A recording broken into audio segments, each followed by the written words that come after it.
just on my own way, with never looking back to those who lived in fear. There was nothing I could do, there is nothing you said that could make me realize how much lucky I was. Just out of reach of the fire, was not aware of the nightmare.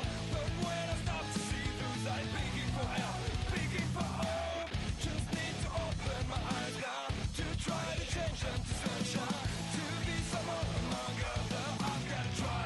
If I bleed tonight, if I am sad tonight, I don't have the time to fight.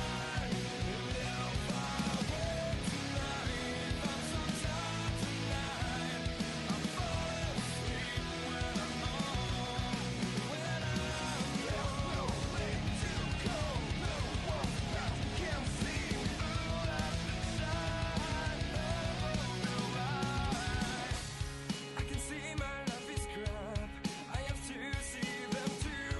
I just live into my world, far from the pain, the fear. Just out of reach of the fire, was not aware of the start of hell. But when I stop to see those eyes begging for help, begging for hope, just need to open my eyes now to try to change them to sunshine, to be someone among others. I've got to try. If I bleed tonight, if I am sad tonight, I don't have the time to fight. And if I wake tonight,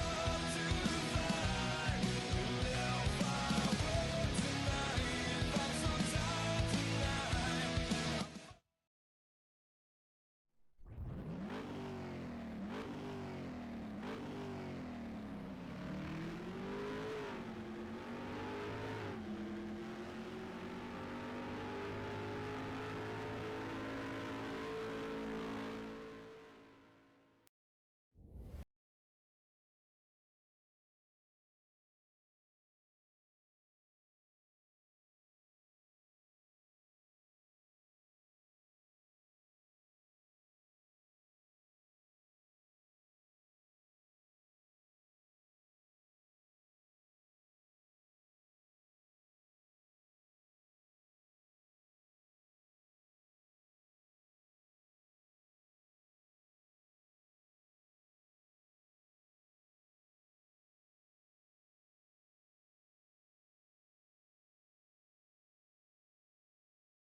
Ever wanted to drive a real race car on a famous NASCAR track? The staff at Stock Car Racing Experience will suit you up, teach you what you need to know, and put you behind the wheel of a 160-mile-per-hour stock car on NASCAR's famous Pocono Raceway. That was great. I enjoyed it. Unbelievable.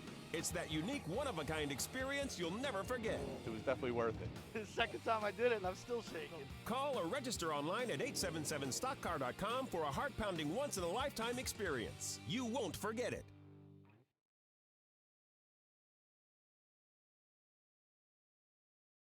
Want the best sport and iRacing graphics? Sport Graphic creates custom graphics, videos, logos, iRacing paint schemes, suits, and helmets. We also create social media graphics, Twitter headers, Facebook covers, and more. Visit our website for more information and to view examples and the latest designs at sportgraphicdesign.com.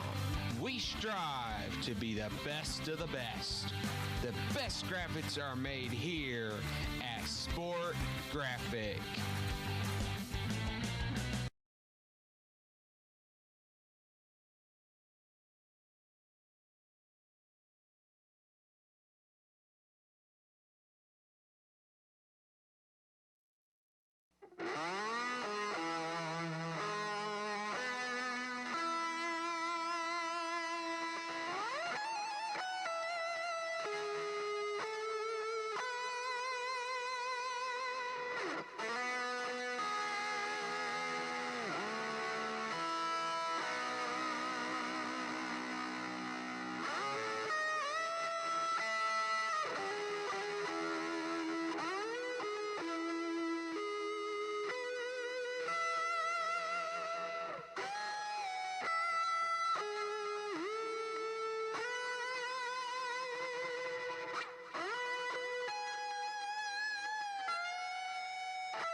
All right, ladies and gentlemen, welcome here tonight. We're live. Racing Freaks Sim Racing League, sponsored by Stock Car Racing Experience. And, man, we're here at the Kentucky Speedway. That's right, home of the Kentucky Derby. Like I said, though, the other time, we're not here for horse racing, although we got a lot of horsepower on the track. That's right, 30 of some bad, fast boys here at the Racing Freaks. And these guys about to get it done. Well, title race for tonight, Connecticut Auto Transport. That's right, CAT, C-A-T. So check them guys out, man, over there. Definitely our title sponsor tonight. Also, good payout here for the winner. Second place and third place, so not bad. Also, we're live here, YouTube, Twitch, Twitter, and iRacing Live here for the Racing Freaks. And I want to appreciate everybody coming out, because this is Joe White up here on the mic, and I'm accompanied in the booth by John T. Wimmis. John, how you doing? How you doing? Great, Joe. Looking forward to this race. This is one of my favorite tracks, especially at night, so we should be in for a great show here, as these guys put a good one on every week, but a little bit more up for grabs tonight. Yeah, you're right. A lot more up for grabs tonight, and they will, I know, it's interesting, man. Kentucky's one of those tracks where, I kind of like Kentucky. I really do. It's my first win in iRacing, so kind of partial to it a little bit, so to speak, but it's good to see that this league, man, is growing. I mean, we got 30 drivers here, and, we know it, Saturday night can be a tough night for a lot of people. Everything's going on and so forth throughout the thing, but we've seen this place now, blow up from 10, 15 cars to now we're getting up into the 20s and so forth. So it's good to see, man, the numbers and the drivers. And it's a good league just all around. Yeah, it really is. I think we've got so many people here. The league's grown so much that their team speak is as full as it can get. Yeah, I know. He mentioned that earlier, so now they're going to have to, go and upgrade or something. Absolutely, yeah. But you mentioned the sponsor for tonight's race, Connecticut Autotransport.com. They transport vehicles between East Florida and the Northeast. They have terminals all down East Florida and over the Northeast in Connecticut, Massachusetts, places like that. So if you need a car shipped back and forth different times of the year and all that, give those guys a shout. They've got their phone number on the website there. Looks like it's a great thing. I know that I used it when I worked at car dealerships. We used services like this before, so it looks like a pretty cool thing, and been in business over 20 years, so people you can trust. Yeah, some good information right there. Man, I tell you what, I know the other week we mentioned that we were like, CAT. I thought it was something to do with like AutoCat, like drafting or something like that, but then the name came out being Connecticut Auto Transport. That is cool. And actually, because if I'm not mistaken, I believe that is let me see first before I say anything. He's not out of the pit, so well, I don't see his paint job, so that really don't help me out a lot. I think that's Mark Whitley that actually runs that. I could be wrong, but Mark has not moved from the pit, so the paint hasn't updated on his car. And speaking of paints, well, we got a lot of good sponsors out here tonight to talk about. You know how I like talking about sponsors. You like talking, I know that much. Hey, who don't like talking? I mean, come on now. It's your channel. It's your world here. I'm just here. Oh, you just, oh, that is. Yeah, well, it's everybody's world. And it's good, man, I tell you. Enjoy it here, man. Saturday night. Hot Saturday night, that is. Hot here in North Carolina, either way. I mean, I know it's been hot pretty much in the past for everybody in the states, so, or other states, man. I know you said you went out mowing today and about died. Yeah, I mowed everything here. It takes me about 3.5 to 4 hours. I was out there doing that today, and then came in, chilled out, watched the Xfinity race, and now here we are. Well, we know you got 9 million acres over there. It's not really so much that. We got a lot of yards to mow here, so I do 4 of them here, and then got a lot in front of the river here, and it's a whole lot to do, man. But it's got to get done. Oh, yeah, it's not gonna mow itself. Yeah, that's true. That's true. I give you that one. That's true. Well, here we go. We're getting set for qualifying, folks, here, man. I'll tell you what, and I hope you are getting geared up. Now, the one thing we didn't see last week that I did mention that we will see this week is the fact that they do an open qualifying. They don't do it on your super speedway, which is where we were last week at Daytona, but they do an open qualifying. So here we're watching these guys. They get it's 5 minutes, or the best that you can get out here. So you've got that long to make the best time you possibly can here and the qualifying. So you get to see all these cars out here on the track right now, all 30 of them. So and hopefully every one of them grids up tonight, because it should be an extremely exciting race. Yeah, absolutely. Mark Whitley led in practice with a 29.389. Waylon Lamb, or Waylon Boo Lamb, was a 29.428. So a good little jump there between those two. So Mark Whitley be somebody to keep an eye on. But we know Waylon does a great job of saving tires. And really, man, it's hard to point anybody out of this field. And this is such a stacked field, and this league has grown, and they've brought in so many great drivers. And it's gonna be an exciting race for sure. And especially on this track, it's such a racy track, and being at night just provides for such a great race.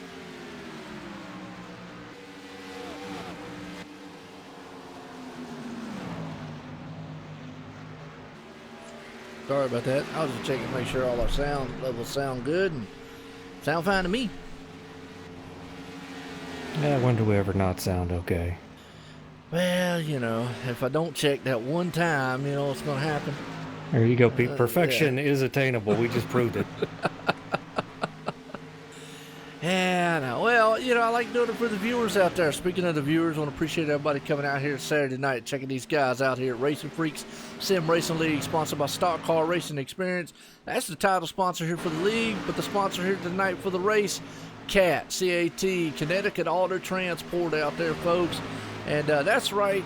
You know, if you're looking for a good league on Saturday, you ain't got nothing to do, maybe just hanging out or whatnot, and you love iRacing and love the Cup car, check these guys out at RacinFreeks. And I was talking about Robert earlier. He said, Joe, man, what's wrong with you? You're bringing all these people. I love it. He was loving it. He just didn't want to admit it. He was loving it. That's great to see the growth here, and new sponsors coming on board. And they've had a great one with the Stock Car Racing Experience. Have a great one. They're still here, and that offer a really cool deal there up in Pocono to take a ride around. But then they got CAT coming on, Connecticut Auto Transport. Their website, ctautotransport.com. And in the car business, you move cars back and forth up and down the East Coast here. Check those guys out. And it's great to see, man. As we always talk about it a lot, so I won't harp on it too much. But the growth of sim racing and sponsors coming on board, and people taking notice of that, and being on the iRacing portal is a big deal. And obviously, we know that, and we appreciate what iRacing does for all the leagues, and for letting OSRNetwork be a part of it. It's pretty cool, man. I know we're excited about it. The league's excited about it.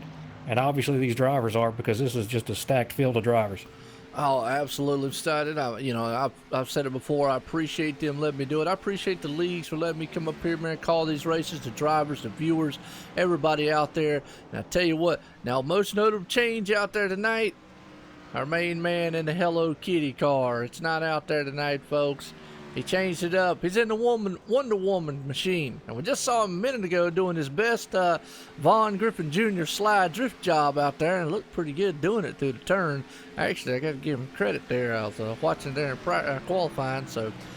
But look who's up on top charts right now. Old Waylon Boo Lamb, and I know his girlfriend is out there in the chat, as also Tina, which is Bob Skinner, the rock star, which was the winner at Daytona last week, and a thriller of a finish, folks. You want to see an awesome race, go check that one out. So, nice. I tell you what, I think Chris Matthews said he had to switch accounts, and we got Tim out there, Lone Star. Which one's Lone Star? I wonder who that one is. I was watching the 13 of Cedric Hunter there, because I was so excited that he got rid of the Hello Kitty paint job. And the minute I go to watch him, he pulls a Danica Patrick and spins out in 3 and 4. Well, he might be thinking about, I better go back to Hello Kitty, because it might be a bad omen here for him. But I'm going to tell you what, qualifying is done. And look who the newcomer, that's right, Waylon Lamb just signed up for the league. is going to put that car on pole for tonight here at Kentucky Speedway here for the RacinFreeks Sim Racing League, sponsored by Stock Car Racing Experience. We're here tonight for the Kinetic Auto Transport here at Kentucky Speedway, folks. Cup Series action racing.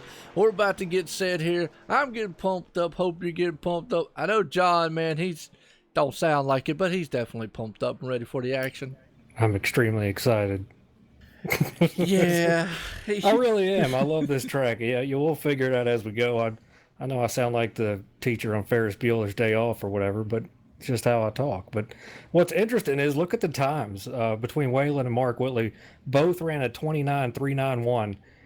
Waylon put it down first, so that's what puts him on pole.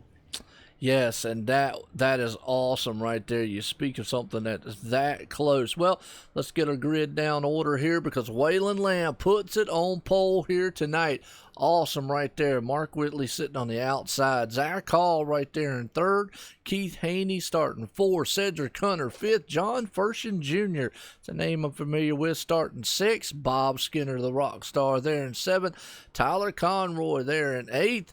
Nick Crawford sitting in ninth. Mike Abbott, another new one there, came over from the USRL, starting around out the top 10s. We look to the rest of this field here. 31 of some bad, fast drivers are going to start out here, and it's going to be some bad, fast action on a bad, fast track here tonight.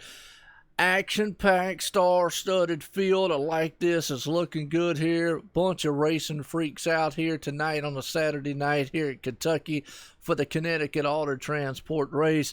Man, I don't know what to say. It's going to be awesome.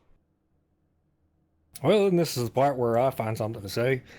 This is going to be an awesome race. The reason I know that, I did a little fun race with some friends the other night here at Night Race. That was some of the most fun racing I've had in a long time. We were so close, sliding a little bit, racing really close together, real tight. It was awesome. And of course, I'm using the Riff now, so it's even more awesome for me. So, but the track is just unbelievable. It's a very racy track here. You do have to take care of your tires, though, and we're going to see some guys get loose coming off of 4 right there. The other thing to watch for is guys as they enter 3 and 4. If you're 2x2 right there, the guy on the outside might come down a little bit more. The guy on the inside doesn't give the guy on the outside that much room, so you'll see some contact right there. Yeah, absolutely. We're still gridding up here, though, and don't see why old Waylon ain't gridded up yet. So, hope he's not having any connection issues or something. He's still in the pits. Maybe that's a rule or something. I don't know if it's a rule. Oh, Waylon just said in the thing he missed the start. You're on pole. How do you miss the start? Well, Boo's going to have to do his best Kyle Larson impression and start from the back and get to the front.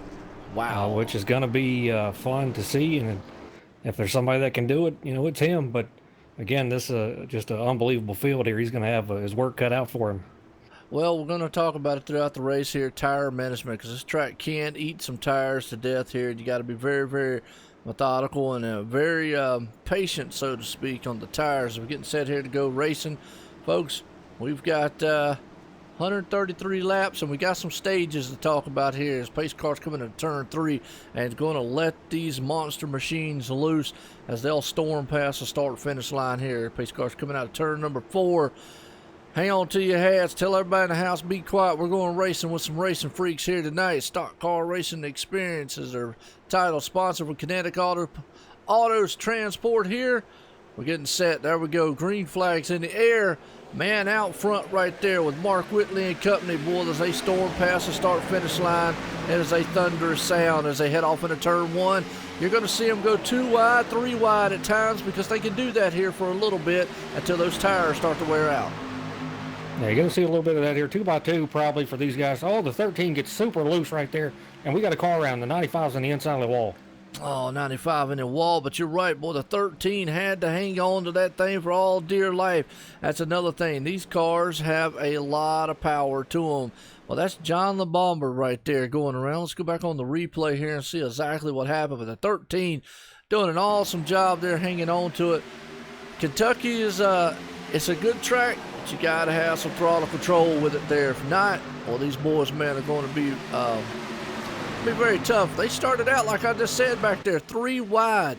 And the 95 just lost it, almost like the 13 did. The problem is when he hit the wall, knocked him right back up into the track.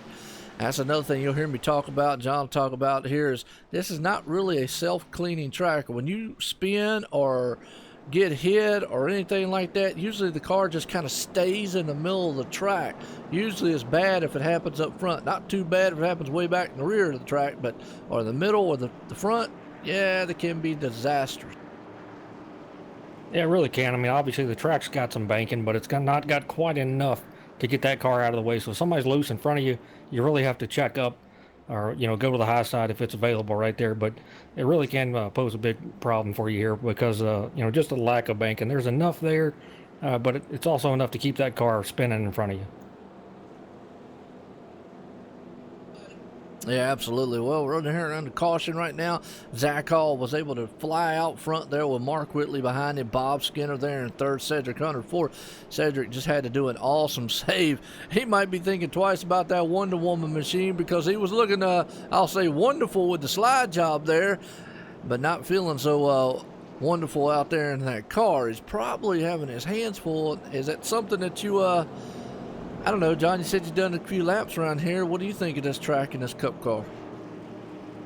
Well, I like it. Obviously, you know, with your qualifying setup, it's going to be a little bit different, what you run in steering. So you can be a little more aggressive. Your race setup's going to be different, or at least that's the way I do it to try to take care of my equipment, take care of the tires. So you can't be so aggressive at the start. You really want to kind of manage yourself here, manage your positions, maybe give a couple up, and then you can make them back up as you go. But that's just a product of the 13 just really pushing. And we'll see here, the inside line is really not the place to be.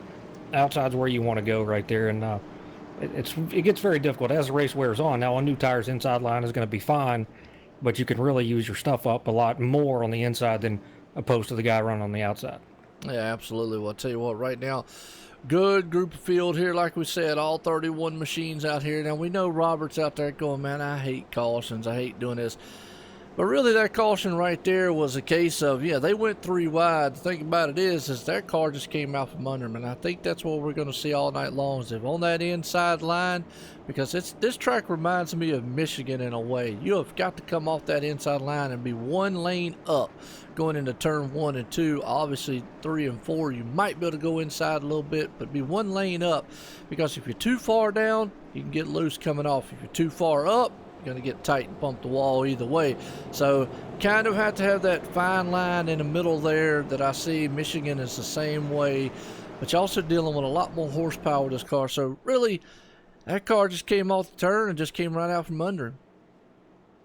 Yeah, and you're talking about being low and high. Here at this track, if you're on the high side there, super tight, you really got to you lose a lot of time. I'd much rather have to go extremely low, almost to the line, especially down in 1 and 2.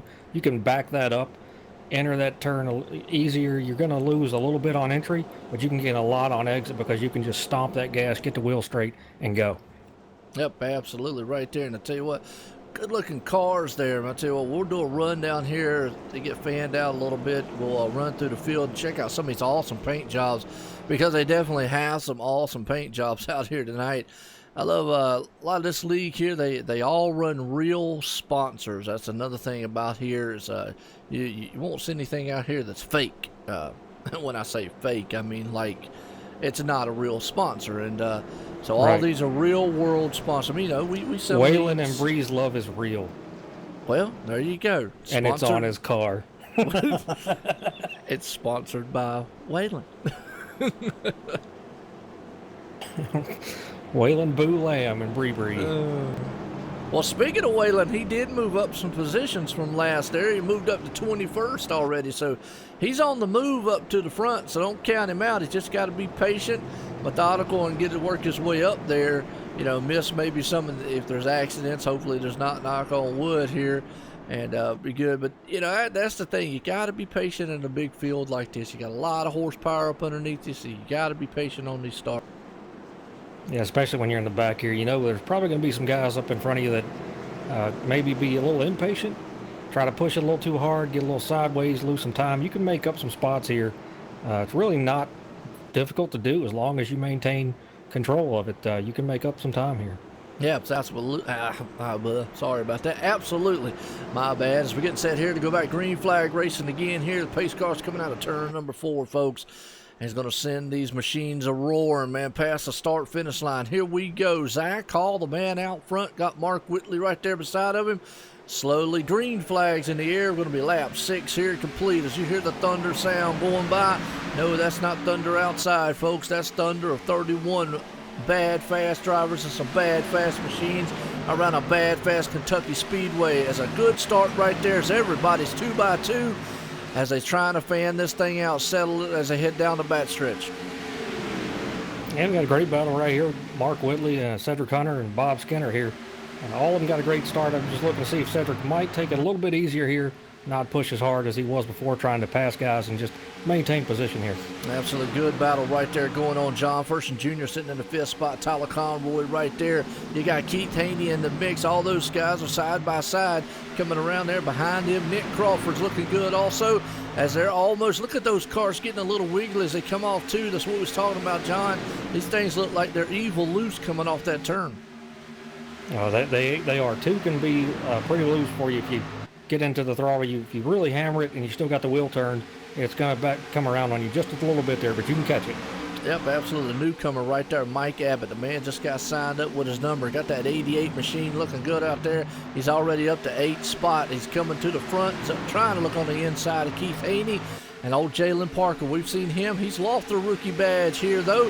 He's been here the last several weeks. We know he can wheel one of these monster machines around the track and look good doing it. Again, I want to appreciate everybody coming out here tonight because, man, it's a star-studded packed field here at the RacinFreeks Sim Racing League, sponsored by Stock Car Racing Experience. Hope everyone enjoys this show. I'm enjoying it. John, you enjoying it?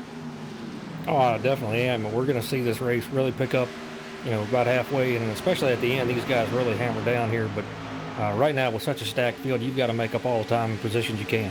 Absolutely. Well, we got segments. Now, there's no cautions throughout these segments, but what those segments give is to the leader who actually wins that segment or leads that lap, actually gets a bonus point for the thing. And it looks like we're in a caution here again.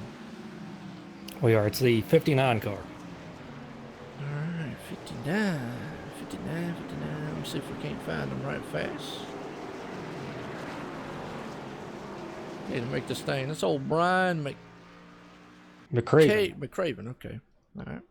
Let's go back on a replay here and see exactly what happened to him on the start. I mean, they were racy back there in the back. He's running around the 18 and the 16. Oh, they just got together. Him and the 18s got together right there. And there's what I was talking about. You see how he was down there? And then he just kind of stayed in the middle of the track. He didn't stay all the way going low. He didn't go high. Car just stayed there, and everybody's had to either check up or go one way or the other and hope for the best. So not really self-cleaning on that point, but hated on him. Now, they do have a fast fix, folks. What that means is they're going to be able to get these cars a fix there. They'll be able to almost like pull out the backup car, so to speak. And old Cedric Hunter opts to stay out. Yeah, that wreck, was pretty unfortunate there, especially for the 41. Got the Connecticut Auto Transport paint job on his car there. That's Hart Green, so he's going to have to use his fast fix. Yeah, there you go. That's it. Hart Green. My bad. The man is our sponsor for the race tonight, the Connecticut Auto Transport. Hart Green. We'll have to get him up here and talk to him. And hate to do it, but right now I'm going to bring up old, if I can get a talk with old Zach Hall, because he's been out front. We've been in 11 laps here, and they'll calm down throughout this race a little bit. Everybody's trying to get a feeling out process for who everybody is and whatnot. So definitely will definitely calm down here. But I'm gonna bring old Zach Hall up here and talk with him, man. See how he feels the track is. Zach Hall, Joe White in the booth. Got a copy? Yeah, 10-4 I do, Joe. Well, Zach, I tell you what looked good at Napa Know-How Machine out there. How's the track? I know you've been able to run a little bit. Seems like some of them guys are losing a little slick coming out of turn two. Yeah, it's a little tight in the center here, so I think a lot of people got a little bit of too much wheel into it, trying to maybe stay under people when they're getting a little bit loose. It seems like from what I've done in practice earlier, the right rear is burning a little bit more, so car should free up as we go here. Really just playing right now, just trying to save my stuff and, trying to, because you really gotta save your stuff. This track, it eats them up. So it's interesting. The car can. It really depends on how you drive. Really, how the car handles tonight. Well, I'll tell you what, you know, this will be a test, man, for a lot of drivers out here, obviously in the best.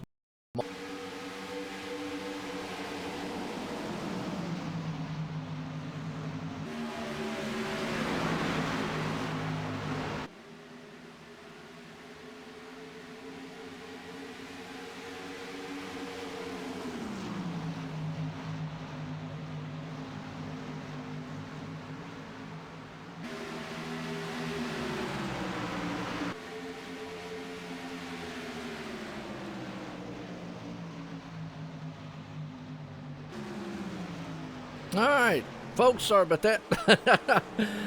My bad. So, we're back live again. Yeah, we had some storms in the area, and I guess a good thing, man, it happened right there in the middle of the middle of a caution. Hopefully, we won't have any more hiccups or anything like that for us. So, but looks like we're back on the caution there again.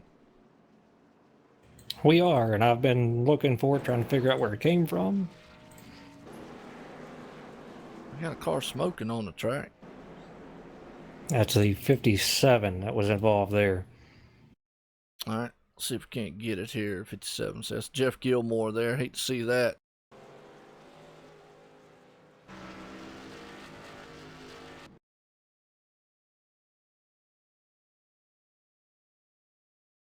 All right, yep. Oh, yeah, you got involved real bad here. Let's see what we got. We'll take it back here on this replay. Here we go. They're coming out of the back end back there. So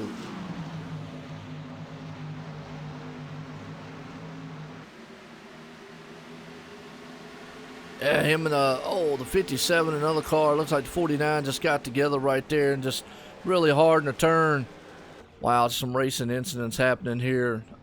Carrying on tonight here, but wow, what a race so far.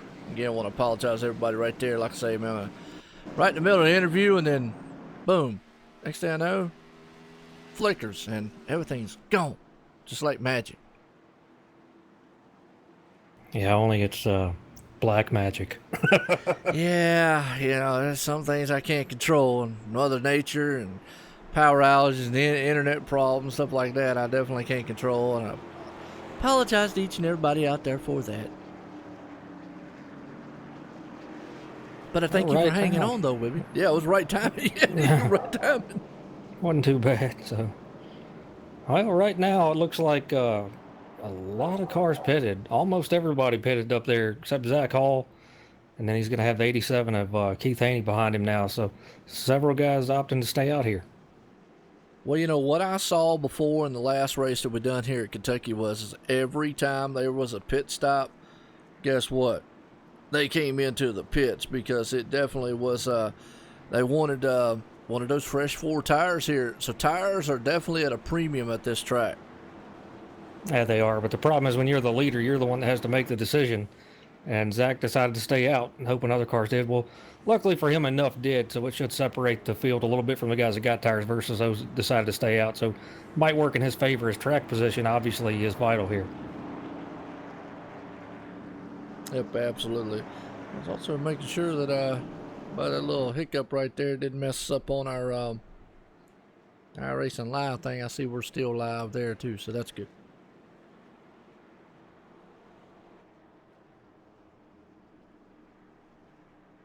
Cute. Well, what are you thinking about the race so far? I know, you know, Robert's probably in there going, guys, got to calm down a little bit. But the cautions we've seen really are just a product of, 1, the car, 2, the track, and just how this thing is driving here tonight. Really haven't seen any, like, you know, guys making drastic moves here and there or putting the car where they shouldn't put it or anything like that. Yeah, it's just typical Kentucky racing, man. What we just saw a minute ago with the 57 of Gilmore, just unfortunate for him. The car behind him was just letting it roll through there a little bit faster than Gilmore was. Maybe trying to take care of his stuff, and the car behind him didn't know that and couldn't give it enough brake to slow down. So far, great racing. You know, we know there's a lot on the line tonight. Got the new sponsor, Connecticut Auto Transport, here. So they're really wanting to put on a good show, and there's money on the line for the win or the top 3 positions. So these guys are going to be putting it all out there. Yeah, absolutely. And I tell you, that's another thing. We got a good star-studded field here. 31, bad, fast drivers here. That's right. Lights are off on the pace car. We're getting set to go back here racing. We got a couple newcomers up front here, though, along with Zach Hall, Keith Haney, Eric Talent. Is that right? Hey, you got it. All right, good deal. Talent. Then James Haney's up there. Donovan McCart is up there in the top. Cody Tabor, we know who that is. A hardline racing right there. So some good names. Wayland has moved up to 7th right there, along with Cedric Hunter. So, wow, got some new faces up front here. Going to give these veterans of the RacinFreeks Sim Racing League some run for its money here. Sponsored by Stock Car Racing Experiences. Like they just said, pace cars coming out of turn number 4, about to let loose these monster machines again. Going to be lap 22 of 133, folks. Oh, yeah, by the way, we're looking for lap 44. It's going to be our first segment here. As pace cars in, here we go. You're going to listen to the thunderous sound of these guys roar past the start-finish line. Zach Hall puts the hammer down. He's gone. As they head off into the turn number 1. They are side by side, and they're still fanned out 3 wide, almost 4 in the back. Yeah, a little hiccup on the start there. The 9 of Donovan McCart didn't get going. Bottlenecked everybody up behind him and gave the 32, the 87 here, these guys a chance to get out there. And the 9, as I'm talking about, him gets spun around and hits the inside wall. Wow, 9 car spun right there. Those guys, they're just so on top of each other back there in the back. But let's go back here. Donovan was up front. That could have been disastrous. A good thing he went down towards the apron there. What it did was he was going backwards. And again, John, I'm telling you, these cars are some evil-looking handling cars. And, oh, the 57 and 92, nowhere to go. Just nailed him as they come out of turn. But again, the 9 car, single car spin just could not do anything. Lost it coming out of turn 2. Folks, I'm telling you, these cars, man, are just some evil. And, I can't reiterate it enough. I know Robert's like, well, guys, there's really not a lot you can do besides, because you can't, coming out of the turn, it's easy to help yourself not spin going in, because you can obviously back the turn up. Coming out, it is about throttle control. The problem is where they're spinning, they're almost heading back into full throttle, and I think that's the thing. So that's really a hard thing to try to control, the way that they're spinning coming off that turn. Yeah, it really is, and the reason it is that the 9 car right there we saw, he was way low. What I mean is, he was too far inside to be able to have any grip right there. You've got the wheel turned so much and you're getting into the throttle, and that's going to cause you a big problem right there. You really have to be out of it, give up a spot or 2 right there, and just move on to the next lap, because you can be too far to the inside on this track. And you're right. That's what we were talking about. It seems like guys are getting too far down there. Got to think of this track as a mini Michigan, like we was talking about earlier there. So you got to think about that low line, and with this style car probably pushing up to, the problem is there's so many in the back there, and they're all stacked up 2 wide and 3 wide, trying to jockey around to get that position to probably get fanned out. And until they do get fanned out, they're going to have that issue of, well, being side by side. Somebody's going to have to be on that inside lane. Well, like you said, you're either going to have to give up the position, and as a racer, hey, and I know that's a hard mentality thing to do. Well, it's not just that, but the package with this cup car here, if you're in the back, you've got to make up as many spots as you can as soon as possible, because eventually your tires are going to wear out, and then you're just going to be out there riding around and hoping that guys in front of you slip up or make a mistake, because you can't gain any more ground there. So the beginning stages here, when you're on new tires and those runs, those are the most important ones. And so that's why these guys are just stacked on top of each other. If you're in the back, the smart thing to do is maybe back it down a little bit, let these guys in front of you kind of race it out, make some mistakes. You can make some spots up, and you saved your tires at the same time. Yep, absolutely. Well, Chuck, you out there talking about it. That's what me and John's trying to say is it's not so much the drivers at fault here. It's really a lot of the track and the car. I mean, yeah, it plays in the fact of the drivers.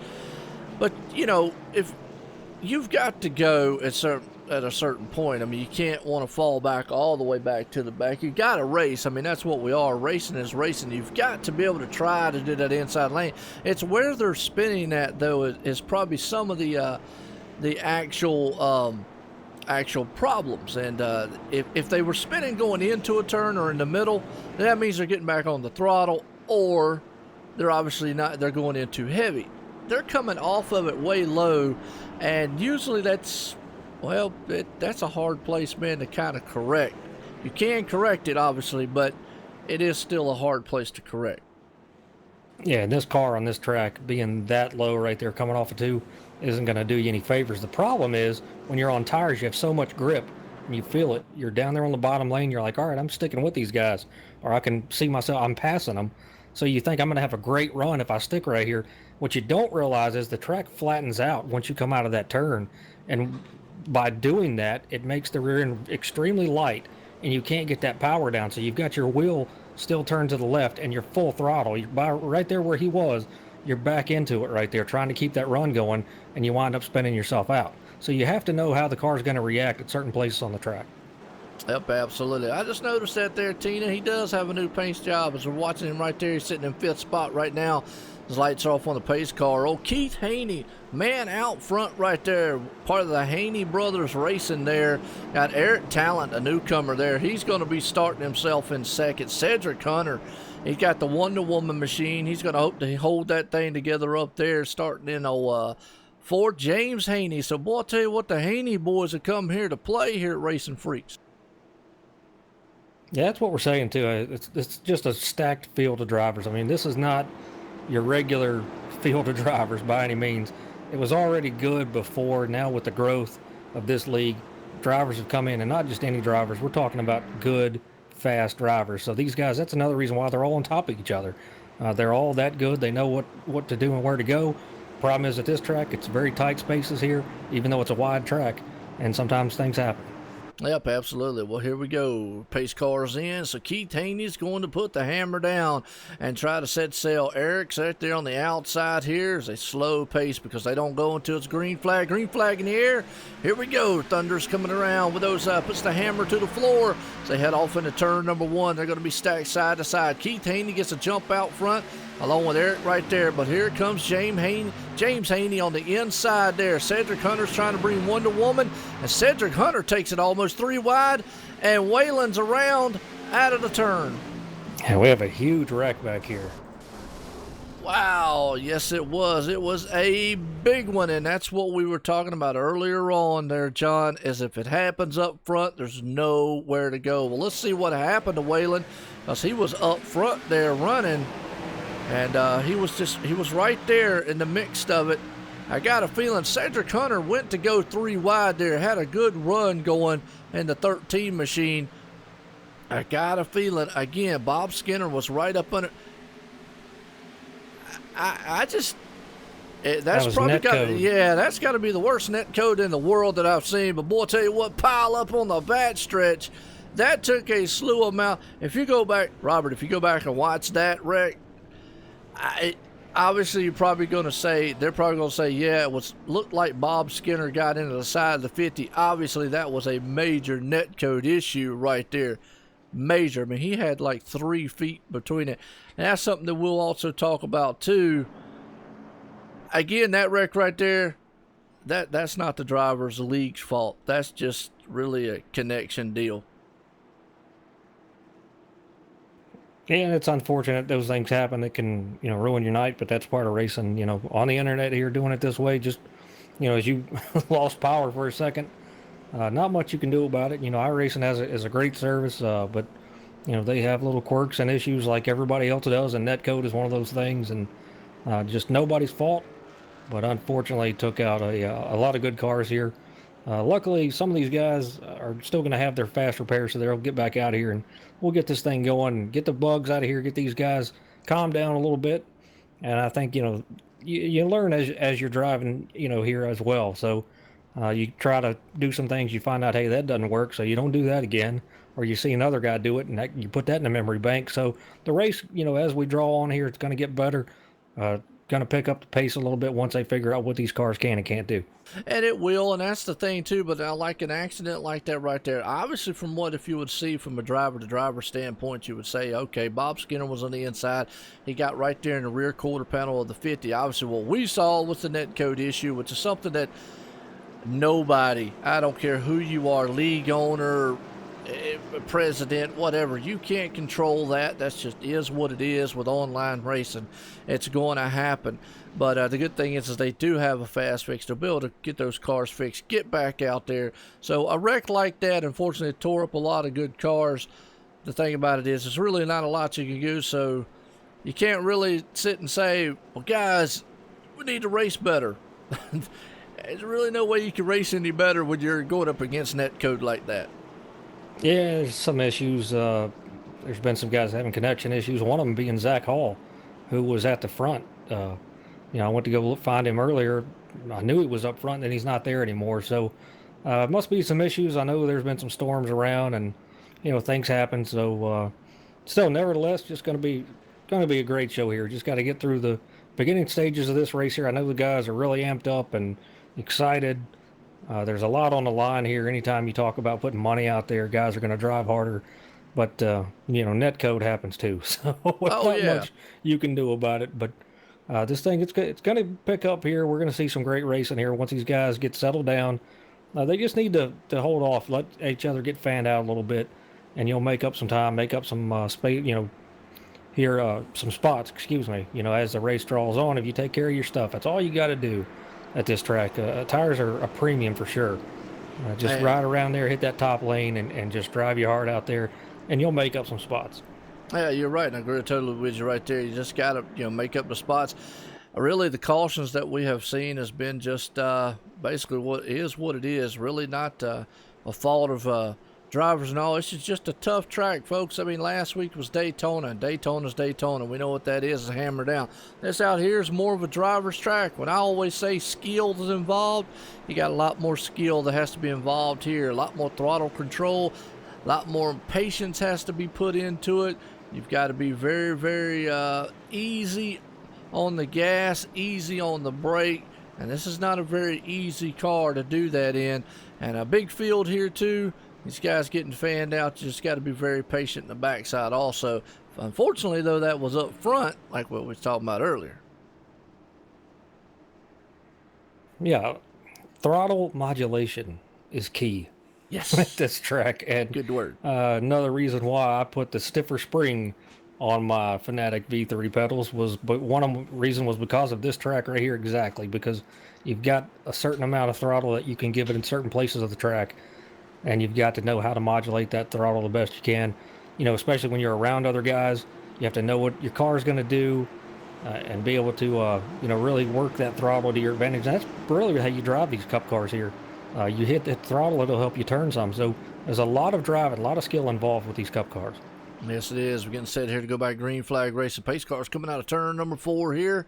It's going to set its sights on pit road and let these machines roll. Keith Haney, the man out front. James Haney right there. You got the Haney brothers, man, on the front row. Cedric Hunter's right behind him. Green flag in the air. Here we go. Going to be lap 32. 1 lap away from our first segment about to be completed. And that man out front, Keith Haney, gets a good jump on the field. James Haney's right behind him, but he's got Cedric Hunter looking on the inside. Tyler Conroy right there behind him as they're looking to try to take it. Now, Tyler is way down there. Cedric is way down low, just like we saw coming out of turn 2. Nothing he can do, but they're going 3 wide in turn 3. 3 wide, splitting Keith Haney down the middle there. Tyler goes high. Tyler pulled a great move on that 55, too. Gave him a little shove there going into the turn. It would push him up to give him the spot there. So worked in his favor, but the 55 is up front right now. Yeah, it is. Tyler Conroy, though, looking on the inside there. James Haney, he is trying to power that 2 machine to the front. Now he's on the inside of it as they battle door to door. Coming out of turn 2, boy, I tell you, got to be very, very careful right there because either one of those cars could slide, and they do. They touch the wrecking. Hard in the wall with the 2.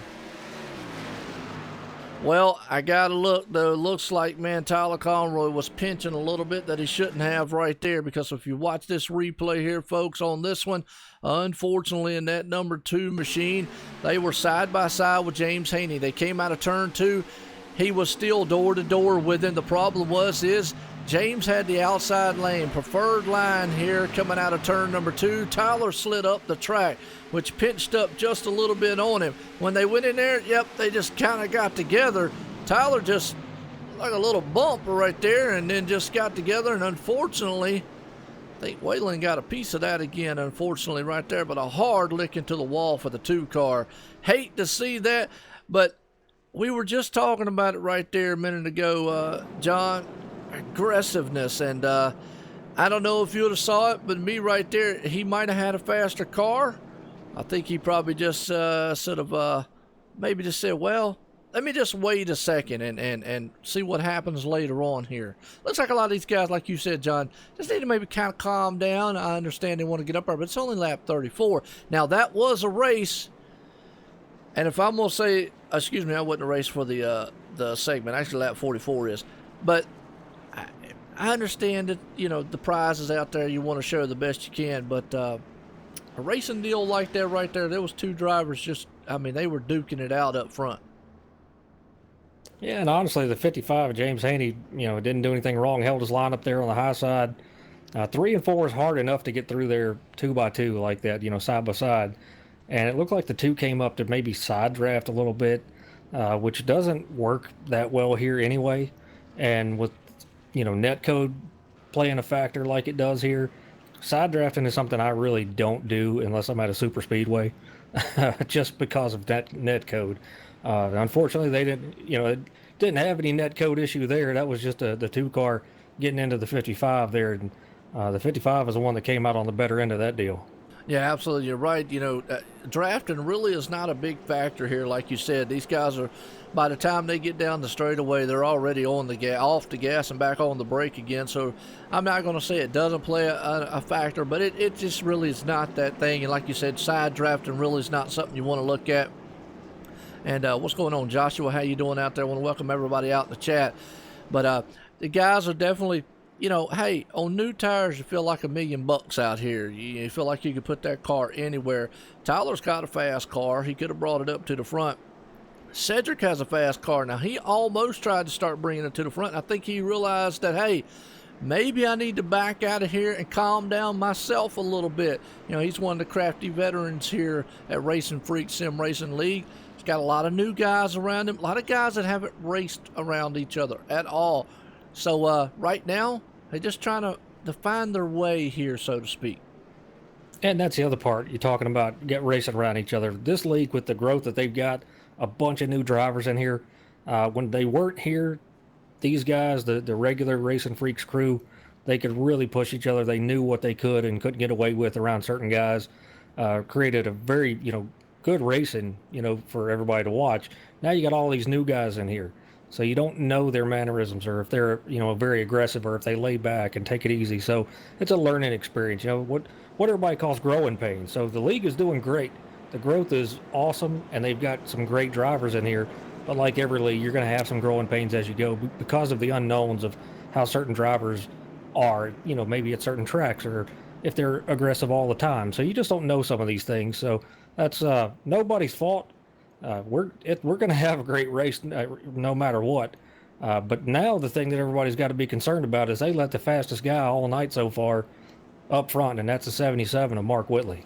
Yeah, absolutely. Mark Whitley's been a man up there. John LeBomber's been able to get back up front too. Cody Tabor's there. Cedric Hunter's been able to fly up there to the front. You got Keith Haney, Nick Crawford there. Bob Skinner's up front there, just to name a few. A lot of new faces. But I tell you what, folks, I know a lot of these guys and a lot of these names from other leagues and raced around them. I can't sit here and say by looking at any of these names that any of these guys are just bad drivers. This is a tough car on a tough track. And like you said, hey, you know, emotions are high. They're probably pumped up and excited. They just got to take that adrenaline and calm it down just a little bit. We're at lap 37 of 133. That's going to get there. I mean, you know, you can get a little bit overzealous. How's that? That's a good word to use. The thesaurus is still paying off, folks. Absolutely. Every week it's a new word. Hey, there you go, man. You got to learn something new every day. That's the way I say it. Be an educated redneck, everybody. Absolutely. Well, I tell you what, one thing these guys, I hope they're going to about to educate us on is how they're going to put that left foot to the floor. Excuse me, the right foot to the floor. The left one. Try to put the left one down and see what happens. Yeah, no doubt. Maybe just a little bit, but, you know, put the right foot to the floor here and let these monster machines go. Pace cars in. Here we go, going for lap number 38 here. John LeBomber and Mark Whitley, and it looks like Mark just didn't get the start that he wanted, and that stacks the field up huge right there. Don't know what might have happened to him, but John had to also come out of it there, or he would have went blowing by the leader. So Mark just didn't get going like he wanted to. I think his plan was to maybe make everybody wait on the start. Yeah, I don't know. Either that or he started in the wrong gear, but I would imagine he wanted to make everybody wait there, but he waited a little too long. Yeah, well, you know, here the Racing Freaks, the leader, even though he has that kind of small advantage, the thing about it is, though, they go when it's the green flag drops. When that light goes, they go, so everybody can go at that point. I don't know. Some of these newer guys might not know that entire rule, and maybe right on the outside, John LeBomber should, but maybe he just didn't want to go blowing by the leader there, crossing the start-finish line. Again, folks, I'm going to say it, I really don't know the rule on there. I know Zach Hall's out there. He could probably give us a heads up on that, whether or not that would have been a penalty if he would have went by him, because it did look like what you said. It looked like he started maybe in the wrong gear, and that car just did not go when he put the hammer down. Hey, well, right now we got some good battling on the track here. Robert Moyer in the 16 car right here, running in the 11th spot. Got James Haney in front of him, so he's coming after some of these guys, but Robert's working his way up through here. Started 29th on the field, running 11th. Yes, he is. Right there currently in 11th spot. He's got James Hackworth right there behind him. Brian McCraven right there around him. James Haney there. Eric Talent right there also. The man is showing good stuff here. Bob Skinner's there in the 9th spot. So we're watching this battle going on as they're just swapping it around right now. Like we said, just being very patient, guys, just fanning out. They'll find out what this car can and can't do here at this track, and they'll get it straightened out before this thing is over with. Yeah, I can tell you, when you're out there really, hammered down, pushing it, it's on edge. It definitely is coming off of 2 and off of 4 right there. So you've got to start realizing where that edge is and not to push it over that. If you can collect the rear end, let it be a little loose. Loose is fast. That's a good thing. But you can overstep that a little bit, give a little too much throttle, and next thing you know, you're around and collecting other cars. Yep, absolutely. Right now, still a good battle going on back here with Robert Moyer, and most notably, Robert switched over into a Ford here. Starting to see a few more Ford drivers out here tonight, as most of the Haney boys right there, a couple of them are in some Fords there. The 55, notably, the number 5 machine of Eric Talent's out there and one, but Robert Moyer, used to seeing him in a Toyota, but he's out there piling around that number 16 Ford tonight. Got the Wood Brothers throwback paint scheme on there, so I like to see that, being a 21 fan myself. It's a pretty cool deal right there. Usually Robert's a Tide guy. He really loves Tide.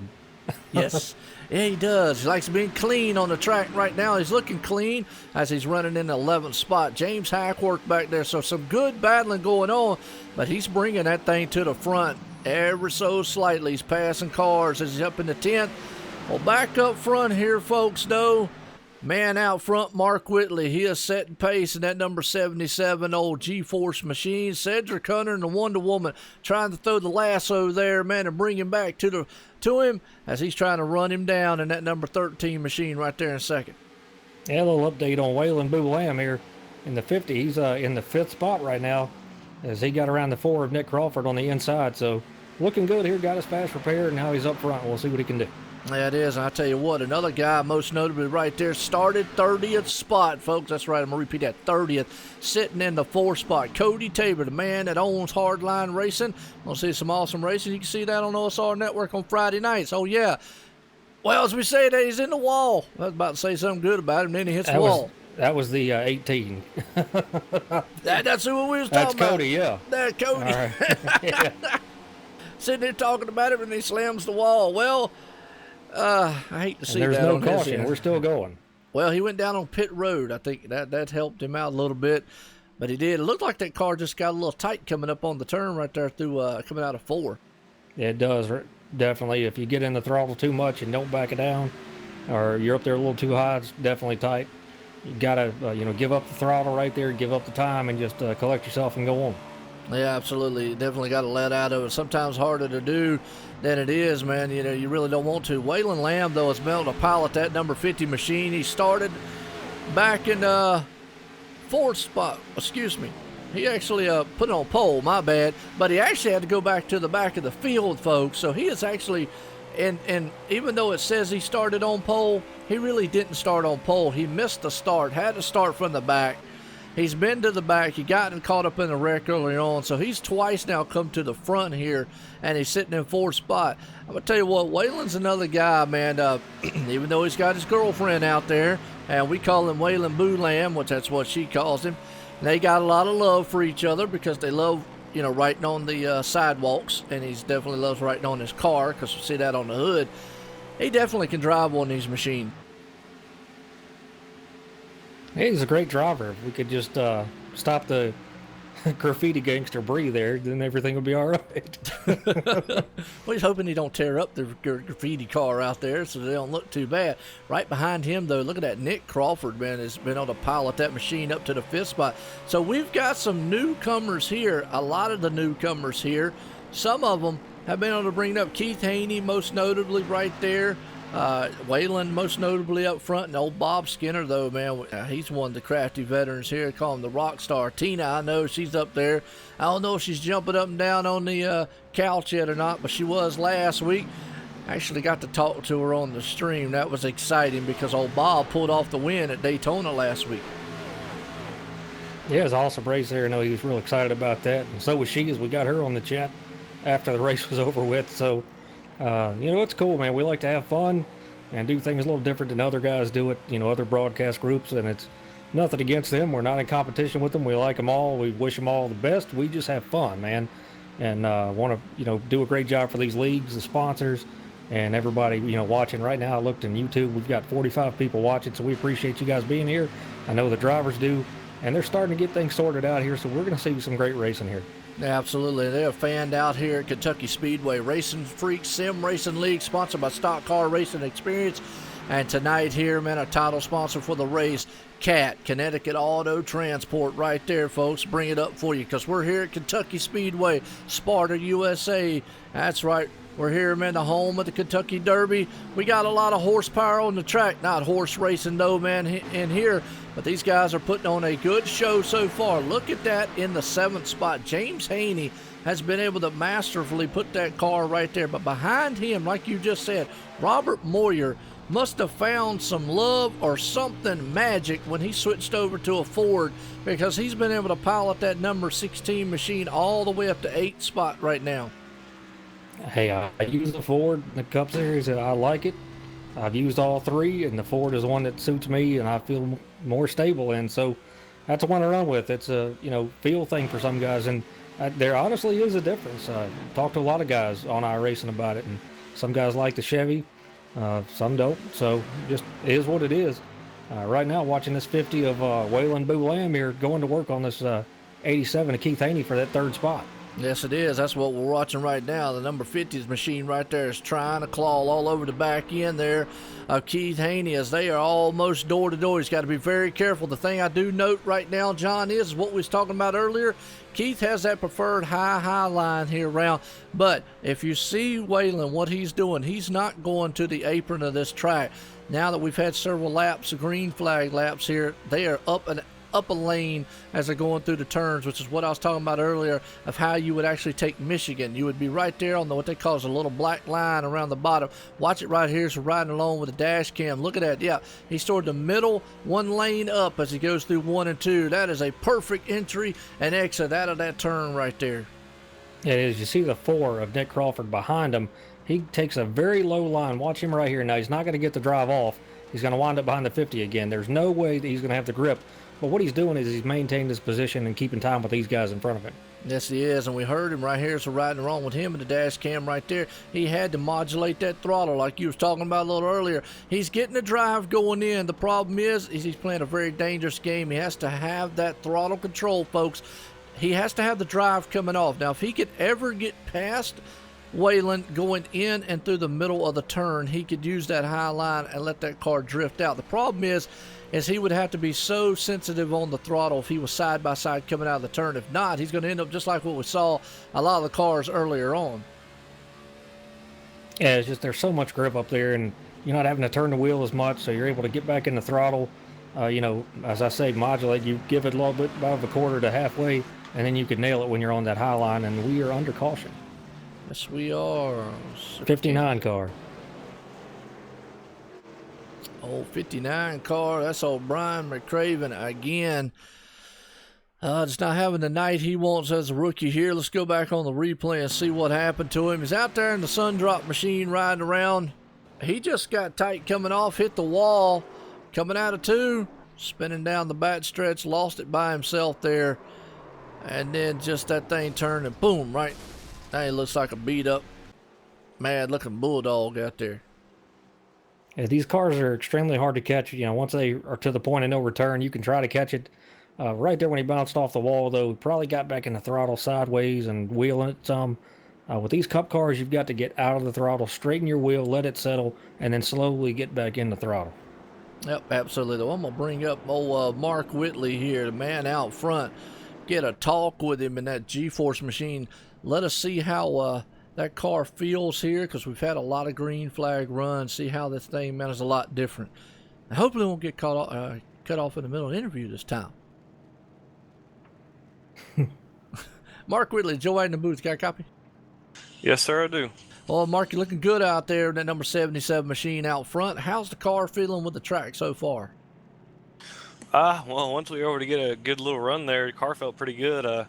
Stayed out there just to gain some track position I'd lost during the race, and I was able to hold off Cedric, pull it away from a couple other people. So, car feels pretty good, and hopefully we can keep it up front. Well, absolutely. You're definitely looking good right there. Cedric was closing in just a little bit.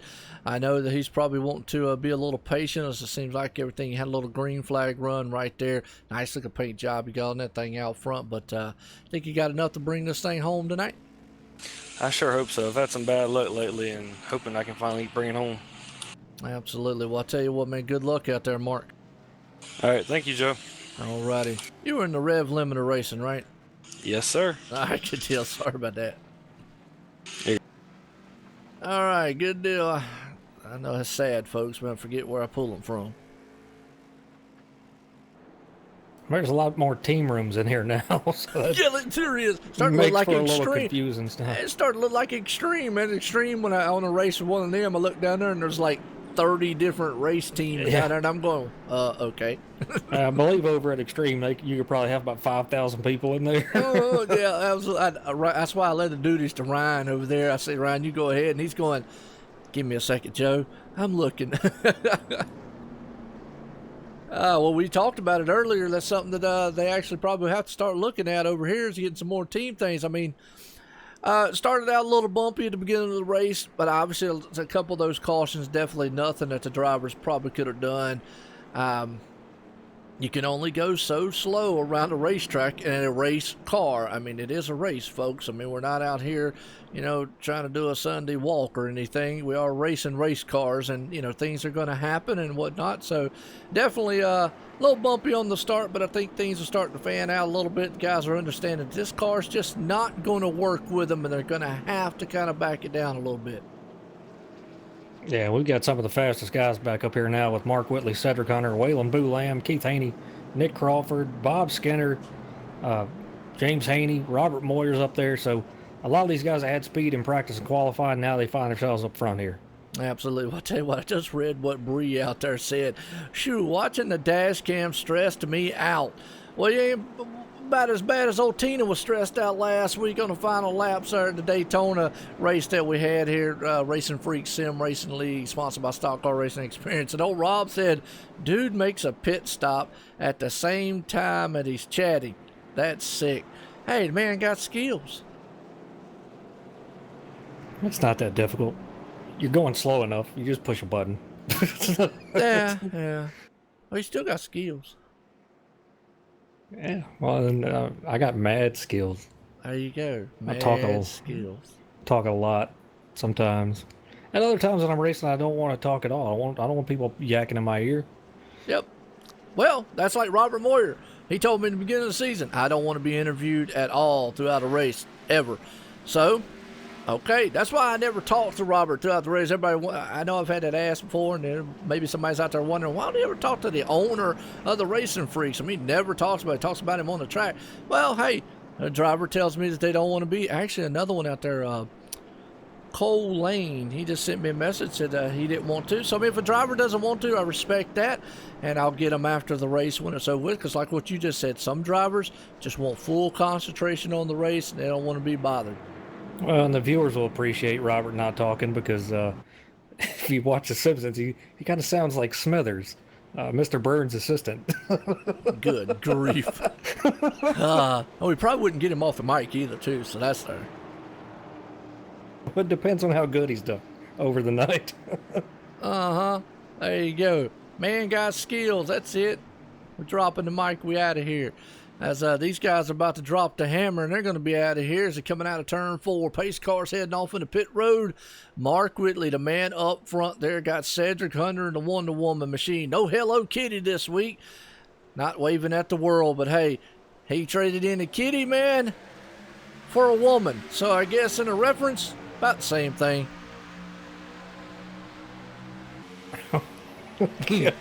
And as I don't know where to take that, we'll talk about the race now. Oh, the 87 just pushes way high and gives up a couple spots right there. Oh, and the 55 is loose, hitting the inside wall. Oh, he is no caution, though, because he bounced off the wall. We just saw it right there. Bounced off the wall and was able to do it. But look at the battle up front as Cedric Hunter dives on the inside. We're going to see if he's going to hold it. Oh, he does with a slide job up front. Cuts the nose off to 77. He made it stick. Here comes Waylon Lamb, though, on the hunt. That 77 is going to try the bottom right. You see what the line that Cedric's running, kind of taking that away from him there. So it's giving 77 no option but to pretty much lift and run in that spot. Doesn't let him get a run on him.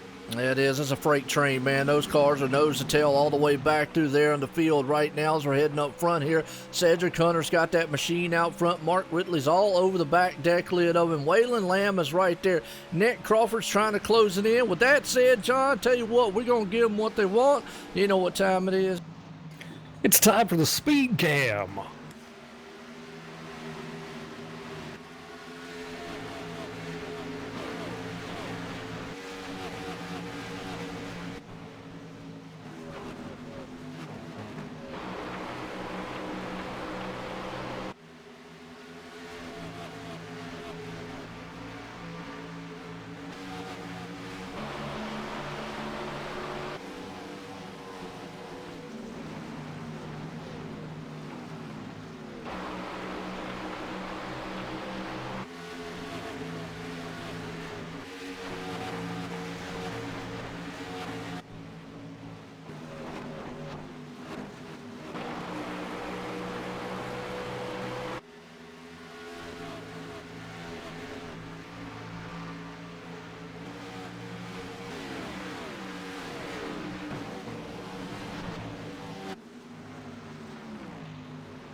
All right, folks, welcome back here. Well, I tell you what, Cedric Hunter out front, and he's setting sail here. But I tell you, if that don't get your blood pumping, your hair jumping up and down, man, your eyeballs, man, flying out your eye sockets, I don't know what will, because that's a thundered awesome sound of some racing freaks around here at Kentucky Speedway tonight, folks. And if so, if you got all those other issues, definitely go see a doctor, because you might need some help.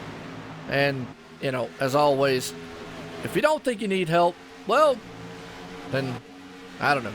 Don't go see a doctor. That's super confusing. I know. So, all right, now after all that, I'll recap a little bit of the action here during that speed cam. The 50 of Waylon Lamb got in the back of that 77 car. 77 got sideways through 3 and 4, and the 50 backed off, let him collect that thing back. You know, great driving job by both of those guys, and they're still running around out here. Mark Whitley in the 77 in third. Waylon Lamb's running fifth. Well, I tell you what, you know me, I'm about as excited as a kid in the candy store right now, out there, man, playing around with a bunch of toys, because we got 2 Fords up front in the Chevy League. That's right, Cedric Hunter's up front. He's got Keith Haney, though, breathing down his back deck lid, though, and he's got another man, Mark Whitley. So they're about to be a race up front of a 3-car horse battle starting right here. Look at Keith Haney power that machine to the front. He's making up some time on here. The problem is, you know, there's nowhere to pass. You've been out here on the tire run now. Going to the inside's not going to help you. If anything, it's going to hinder you. Maybe give a position up here, and Whitley would get around him. So the only thing that Keith Haney can do is stay here on this high side, get a little bit closer, and see if the 13 will give it to him, or maybe give him a little shove going into the turn. That'll push the 13 up the track and he can go by him. Absolutely. I'll tell you what, Wonder Woman out front looking all wonderful, man, as always. Right now, he went from Hello Kitty waving at the world to Wonder Woman throwing lassos, and right now he's looking good at that 13 machine. He is trying to prove that he definitely can get this thing done tonight. And like I said before, I gotta say it, it's good to see a lot of different manufacturers out here, because we got a manufacturer battle going on for second. That's between Keith Haney and Mark Whitley. Them 2 guys are nose to tail right now. A lot of patience for Mark Whitley right here. I believe he may have damaged his right rear just a little bit, obviously, with that slide that he did. Was very sideways through the whole turn there, so you know it created a little bit of an issue for him there. So he's just got to pretty much bide his time, take it easy now, and settle in until he can get some tires on that thing. Yeah, absolutely. I'll tell you what, Waylon Lamb's back there saying, fellas, y'all get side by side, go ahead and settle that, and I'll go on by you, because he's riding in the 4th spot, and the Rockstar's back there playing a tune, sitting going, hey, don't count me out. I was last week's winner. I'm sitting here in the top 5. I'm definitely in shot distance of getting up there to the lead. Cedric Hunter's not letting that thing go, but he's got his hands full with Keith Haney all over his back deck lid. Now, what this might give us a chance to do right here, we're all kind of fanned out. What I like doing here for the crowd, and actually somebody said they liked it. Still run down order right quick of the cars we got out there. Showcase some of these awesome paint jobs and cars here. Well, John, right now out front, Cedric Hunter. Nice looking machine he's got right there in the number 13 as our leader. Oh, Keith Haney's right there in second. Mark Whitley sitting in 3rd spot in that 77 machine, and you got it. Sitting in the 50 machine in 4th there. Waylon Lamb looking good. And all the 5th place in a new paint job tonight in the 82. Bob Skinner sitting in 5th. Nick Crawford has been able to pilot that thing up there to 6th. And look at who's piloted up to 7th. Robert Moyer ever so slightly bringing that car to the front. And Eric Tallent's been dropped to 8th spot. James Haney's right there in 9th. John LeBomber's been able to bounce back and bring it up into the top 10. Randy Fawcett right there sitting in 11th spot, looking good in the 54 machine. John Furshin Jr., he's another man right there. Started in 6th spot, currently sitting in the 12th right now. Gerald West, Jay Weezy, folks, that's right, we ain't forgot about him. Friend of John T. Wimmis right there sitting in the 13th in his 86 powered machine. And old Brian Johnson, a man we ain't talked much about tonight, and actually probably the reason being is because I didn't notice he's in a different car. He's out there in a Bass Pro Shop. Man went from drinking Mountain Dews to fishing. Hey, I guess if you like fishing and watching grass grow, there you go. But he's in the 28 machine right now in the 14th spot. Chris Matthews, good to see that young man back. Been out there serving our country, man, across seas. Man's in the services, and fine to see him back here safe and sound. He's got a good-looking car out there running in the 15th spot right there. Newcomer Mike Abbott in the 88 machine, currently 16th. Daniel Haney, another one right there. He's got that. He's in the 17th spot in the 81. And old Brandon Mullen, I hadn't talked much about him tonight, but he's currently back in 18th spot. Shane Nicewonger sitting 19th. Tyler Conroy, well, he's several laps down, but he's right there in the 20th spot. Looking good. Got caught up earlier on. James Haney, well, just a bad night altogether in 21st. And Brian McCraven, 22nd. And I got a couple other cars that are out there. The 26th spot, Edward Burrell and Hart Green sitting in the 28th spot. Those guys, man, are obviously several laps down. But that's your rundown here of all the cars here tonight. And I tell you, man, a good-looking paint jobs, good-looking cars. A lot of drivers we haven't really talked a lot about that we normally used to talking about because we've got some new faces up front, John. Yeah, we do. We still got a big, strong battle up here for this lead between the 13 of Cedric Hunter and the 87 of Keith Haney. Keith gets a run on him, tries to make a move, doesn't work out. He's got to go back and settle back down for a lap or so, and he tries it again as he keeps going to that outside lane. He tried the inside, that doesn't work. So right now, just nowhere to go as the 13 is using the best racing line, and so you got to go where he's not. Unfortunately, there's no grip there. And you're absolutely right. That's the most notable thing. You know, the 13 is definitely taking the preferred line around this track, and the man behind him, it's his responsibility to get around you without trying to take you out or try to drive through you, which sometimes happens too. But, you know, like you just said, his only choice right now is obviously go low, go high. The problem is doing that on older tires. And on new tires, he stands an opportunity to do that. But also on new tires, the 13 is going to be on him. So he's going to be just that much faster. It's a matter of time to see what's going to happen. Because you're right, it looks like Keith Haney might be a touch quicker. Problem is catching a guy and passing him is two different things. Yeah, Keith is usually, you know, a couple hundredths faster. Obviously, riding behind the 13 as much as he is might help a little bit being in his draft, but does get a run on him, just can't get around him. But Keith is also a smart racer, somebody that I race with over at Extreme99.com. You know, he knows if I go in here and really force this issue and we get side by side, that's going to make us lose a lot of time and allow these guys behind us, you know, guys like Waylon Lamb, Bob Skinner, to catch up with them. And those are guys you don't want knocking on your back door here. Absolutely. Right now we're riding in the cockpit view here along with Keith Haney, watching him work this car inside the office, so to speak, that he has here. And definitely they are both using the same lines, and it's very, very easy going through the turns, easy coming off here with the throttle, because at this point you've definitely got to be. And also, folks, just to let you know, because we're coming up on it, lap 88 is our next segment. And I don't really remember who won the first segment. That's bad. I know. I think Mark Whitley was up there during that segment. Yep. I think you're right. Well, Mark Whitley's fallen off the pace just a little bit here, as Waylon was able to get around him. As still a heck of a battle going on up front, as Bob Skinner's right there in fourth. Nick Crawford still sitting in the fifth spot. So it looks like maybe a little bit of damage on the front of that 77 might be hindering him, or those tires are just going bye-bye, and he can't hold that car like he needs to, because there goes Brandon Mullen, and here comes Robert Moyer. I tell you what, that's another one, man. Robert's got to be pleased right now, the run he's having, because he was actually kind of, we talked to him before the race, he was actually kind of like, I don't know, guys. Got a lot of new guys out here. I don't know how well I'm going to do. Well, right now he's doing a great job, and things up front have really heated up a little bit. As we've seen Keith Haney take a shot around the outside there, really wanting to get around this 13, but the you know, to lead at lap 88 means a lot more to Cedric Hunter running for points than it would for Keith Haney. Yeah, absolutely. So you definitely got to be very patient. What the one thing excuse me, the one thing that he's probably looking at right here most notably is the fact of, where can I make a move on the 13 when I do get better tires? Is there a place that I could go that he's not?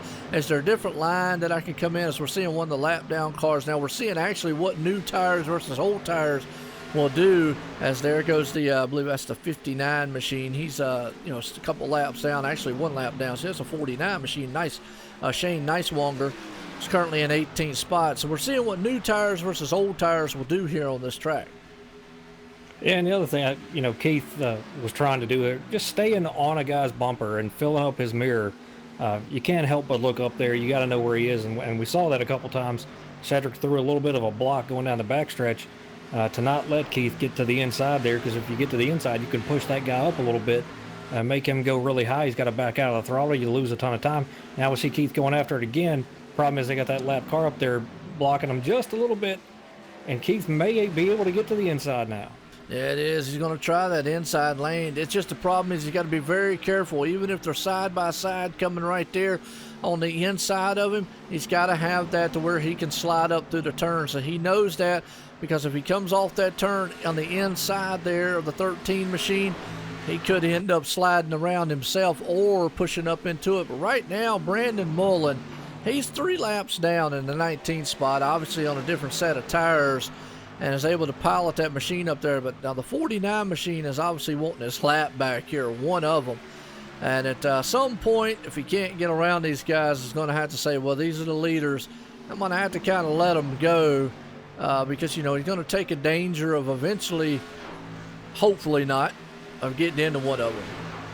Yeah, I don't think he's driving hard enough through the corners there to make that happen. He's doing what he needs to do. You know, he has all the right in the world to be out there and run, but he is running the very low line where you do not want to be to not try to block these guys there. So, you know, doing it what he has to do, you know, in this race is we've still got a long way to go there. Cedric led the last stage there, so now what we're looking for would be lap 133, which is the end of the race. Absolutely. That's the money one right there. And talk about money, you're right. The top 3, it's a payout race. The man tonight who wins this one gets 15, 10 for second place, 5 for third. So there you go. As I said, Cedric Hunter led that lap right there for the stage of lap 88. We're looking for 133. And boy, look at Brandon Mullen. He's trying to highline. The 13 goes low here to get a draft a little bit coming down on the 49, as he saw Brandon Mullen up there helping a little bit on Keith Haney. So definitely these lap cars could play a factor, and that's nerve-wracking as a leader. Obviously, like you said, they have as much right to be out there racing just as anyone. Sometimes as a person, as a leader or someone on the lead lap, you're out there going, man, why in the world would they want to? But as long as they're not hindering you or anything, and it doesn't look like that's what's happening, you know, they have the right to go out there and race. The problem is it does make you a little nervous. Yeah, it does, especially when, you know, they're on fresher tires. Obviously, as the 20 is, you know, as a lap car, you've got to find the time to get around these guys. And as the guy on older tires, you got to say, okay, I know this guy's fast. He might be a lap down, but he's allowed to get around me. You got to find a spot where he can do it where you're not going to lose a lot of time. Well, here you go. This is something to be interested in. We got a battle for 1 and 2. That's Cedric Hunter and Keith Haney. Those 2 lap down cars, guess what? They're battling for position also, because that's Brandon Mullen and Shane Neiswanger. So they're actually battling for their position, even though they're both 3 laps down.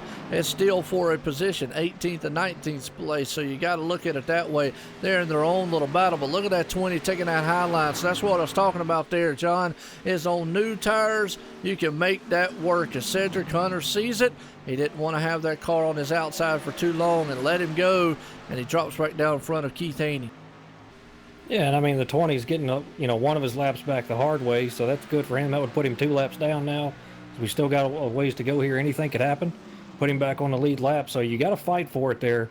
The 49 is a bit of a hindrance right now to the 87, as, you know, if he hasn't made up any time so far, might be better for him to just fall behind these guys because he's using his stuff up running down there. Yeah, he is. Well, he's got a little damage on that left side of the car. That might be hurting him a little bit. But look at the run, the 87. He does give him a little love tap right there just to let him know that, hey, I'm right here behind you. Yeah, I'm going to watch him right here and see if he pushes him off into the corner here. Drives right up on his back bumper right there. You can see, now going into 3, that plays more of a factor here if you can get up close to the guy. You see he loses just a tad bit of time there, makes up a little right here, but if he can get right on his bumper, that's really going to push the 13 up the track a little bit. Yes, it is right there, and he was all he had to get out of it. Looks like he's coming in the pits. Yeah, it's a perfect time to do it, so, you know, not a bad call on his part, and we'll see the 13 now. Cedric Hunter is going to have to be coming to pit road pretty soon as well. They've got a lot of cars right now a lap down. There's only 4 cars on the lead lap. Obviously, green flag action here and pit stops. We'll cycle some of these guys back around and get some of their laps back. Yeah, it is. So green flag, been on a long green flag run here. You know, a little bit of a hiccup there on the beginning of the race. Like I said, everything fanned out, though, for us here, folks, as we got going here very shortly Cedric's on coming. in. Yep, good deal. Cedric Hunter's coming down into pit road. So we're here, man, Kentucky Speedway here. So we're going through some green flag pit stops.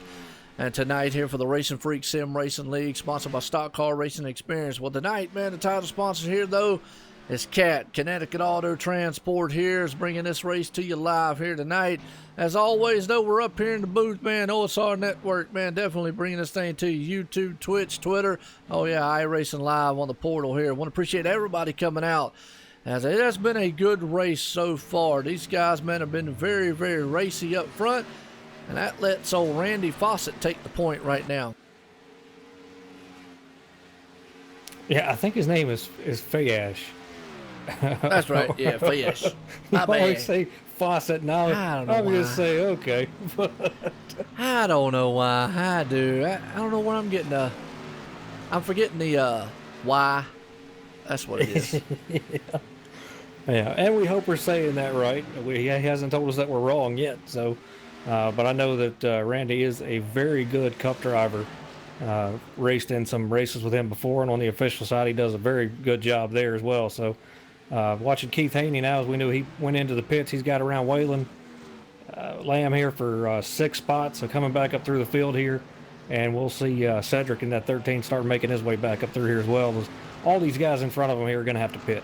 Yeah, I tell you what, you got to give Waylon a hard charger award out there, because that man has been to the back, the front, the back, to the front, and all over this place tonight here in Kentucky, and is definitely maintained right now, sitting in 7th spot, looking good. Right there, Randy out front, James Hackworth right there behind him, Nick Crawford sitting in 3rd, John Furshin Jr.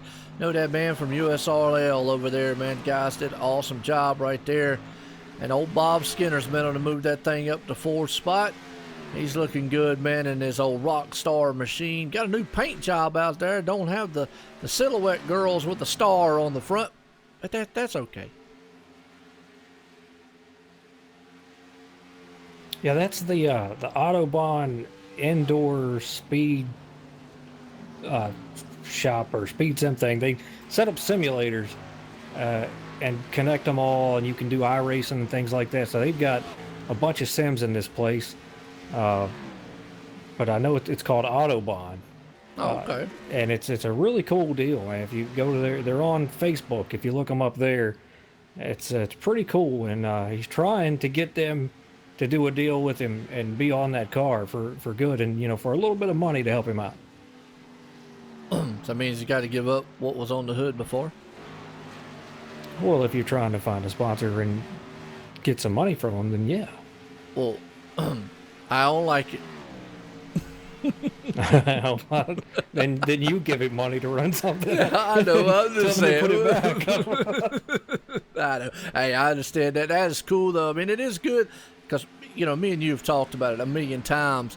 The sport of sim racing here, the amount of real sponsors that come out here, the amount of exposure these guys get, drivers, leagues, the broadcast, just the multitude of things, man, that happen. And we just got word from the main man, Zach Hall, just one of the main admins here at RacinFreeks Sim Racing League, that Cedric Hunter got a speeding penalty on pit road. I thought so. When I saw him come into pit road, he was locked up big time. And I thought that may have been what happened to him, because we haven't seen him yet. Yep, absolutely. Well, I'll tell you what, Tina Seeley there, the PR person for Bob Skinner, just popped up. He's rocking the Autobahn Speedway. It's an indoor go-kart racing that's also recently set up some sim rigs. So there you go, added on to what you're saying there, John. I knew we had to just say something, and Tina, man, she's going to speak up. The PR lady there for Bob Skinner. Yeah. I flicked him up on Facebook and sent him a message, but here in the mall, I forgot if it was Speedway or what they called it at the end, but I knew it was Autobahn. So hopefully, get those guys involved in some way here with Bob Skinner. Obviously, he's a regular here at the Racing Freaks on Friday and Saturday night. That'd be a great match for them. Well, he actually sponsors the Friday night league that they have, which is the Friday Mayhem, which is last week's title sponsor of the race. I know a lot of people are like, well, Joe, we're on Saturday. Why in the world are you calling it Friday Mayhem Racing? Well, that was just the title sponsor. It was Friday Mayhem Racing, which actually stood for their B class, which is the Xfinity car. We call it the B car here at iRacing, just like we call this one the A car, but it's the Cup car, obviously. But on Friday nights, they run the Xfinity cars, and that's what their title name for that series is. As this right here's, RacinFreeks Sim Racing League, sponsored by Stock Car Racing Experience. But our race title for tonight here is bringing out the prize money and bringing out everything is CAT, Connecticut Auto Transport. And a man out there, we said who that was, Hart Green. I'm not mistaken, that is the man. And I was looking to see if he was in TeamSpeak, and I didn't see him. Because I really, yep, there he is. Actually, let's see if we can't, well, I don't want to pull him down. He's in the middle of racing, I think, right now. Yeah. Yeah, we don't want to do that. And Bob Skinner is up front, but Keith Haney is raced his way back up here and chased him down. So now is when Bob Skinner needs to pit. He doesn't need to let this 87 get way out there, get by him, and get up there, because once you do that, that's a lot of time to make up here. So you want to pit before this guy gets by you. Well, the bad thing is, though, this is not for a lap down position to try to get around him. This is actually for position. So even when he does pit, Bob has stayed out there for a number of time right now and has lost a lot of time and gave up. He's maintaining, though, right there in the front of him, so it'll be interesting to see when he does make that pit stop. But you're right, Keith Haney is looking strong in that 87 powered machine. Hate to see Cedric Hunter, but he's got plenty of time to get back up there. We're only at lap 109 to 133. Oh, we're clicking them off, though, man, very fast. Now, Tina, don't get so excited out there now. Bob's trying to concentrate. Yeah, and I say that about pitting with Buck because I don't think that he pitted, but he's running good times. He may have pitted somewhere and we lost it talking about something else. It's just two of us, and it's hard to keep up with all that. But if he did pit, fine. But the way that he was up front, that way he either pitted way early or he's going to have to pit. But being we're at lap 110, he probably pitted earlier, and I missed it. What you just said. Well, I'm trying to explain myself a little bit for some people that are like, well, I think he already pitted, because You just sound like me. he probably did. So, anyway, moving on. Yeah, you sound like me. Yeah, and now let's get back to the business at hand, the race. That's what John does. Well, I'd like to blow by the fact that I'm probably wrong in what I was saying about Bob Skinner, and he's just fine. This is the thing, though, but I'm going to tell you what, if you're not wrong and he's laying down times like that on old tires against new ones, then he knows something we don't know, and I definitely want to know that secret, because he definitely is holding off Keith Haney right now and doing a phenomenal job in that Rockstar 82 machine out there. The Autobahn, he's looking like he's on the Autobahn right now because he's bad fast out there. Well, on your fancy clicker, it tells us how many pits. I know Keith's been in 3 times.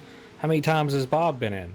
5 times. Okay, well, that doesn't tell me much, but I think he pitted earlier, and I missed it when he came to pit road earlier then. I think he did. Well, actually, Zach Hall just said, yeah, he pitted, and Zach Hall knows. But as we say that, Keith Haney does go on by him right there. I think Bob understood the situation that was at hand here. Let Keith go on by before, man, slow him up anymore, and he'll just ride right here. Constant professionals out here, and that's the thing about here at the league. Got a lot of great drivers here. You definitely know if somebody's fast. But look at that man in 4th spot right there with Mark Whitley sitting in 3rd. But the man in 4th, Waylon Lamb's been able to power that machine back up. Well, I tell you what, he's got the love machine on the move here tonight. He's got a lot of love, man, for what's under the hood of that thing. He's got a lot, the love machine. He's got a lot of love out there for this track right now, because he's been able to go. Don't work for nobody but Bree. There you go. There we go. And he's been to the front, he's been to the back, he's been to the back, to the front several times, and right now staying in the 4th spot, looking good. Yeah, and I'm sorry that I just kind of broke out into song right there. I don't know why that happened, but it seemed like it was needed. I'll ask you like I asked Ryan the other day. You high? No, I'm not. I enjoy a good joke, even if it's only funny to me. Oh, well, I'll tell you what. That's the thing, folks. Like I say, we have fun up here, but we love calling these races. I mean, he's doing a phenomenal job in that 50 machine, nonetheless, either way. And like you said, he put it on the pole. He missed the start, so he's had to theoretically go from the back of the field to the front, not just once, but a couple times. He got caught up in a huge wreck earlier on, which was just a bad net code experience between him and Bob Skinner. Got tore up, used his fast fix. That's another thing we didn't really mention. He had to use the fast fix here. So he's been all this time without that, so he's had to be very patient and calm out here through this whole entire race. And he's been able to bring that machine to the front. Now he's all over the back end right there of old Mark Whitley, so he's looking for even more.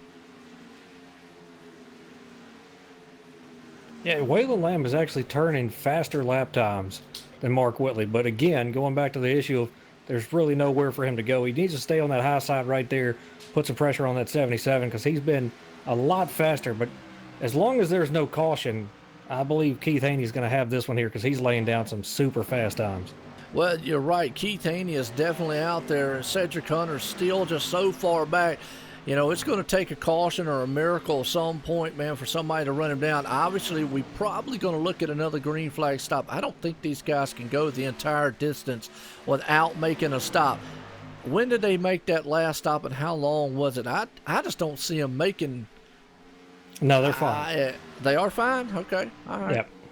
All right, well, good deal. Either way, tire management still could play a factor here. You want to be there because you're going to be going 30 laps on the tires at least.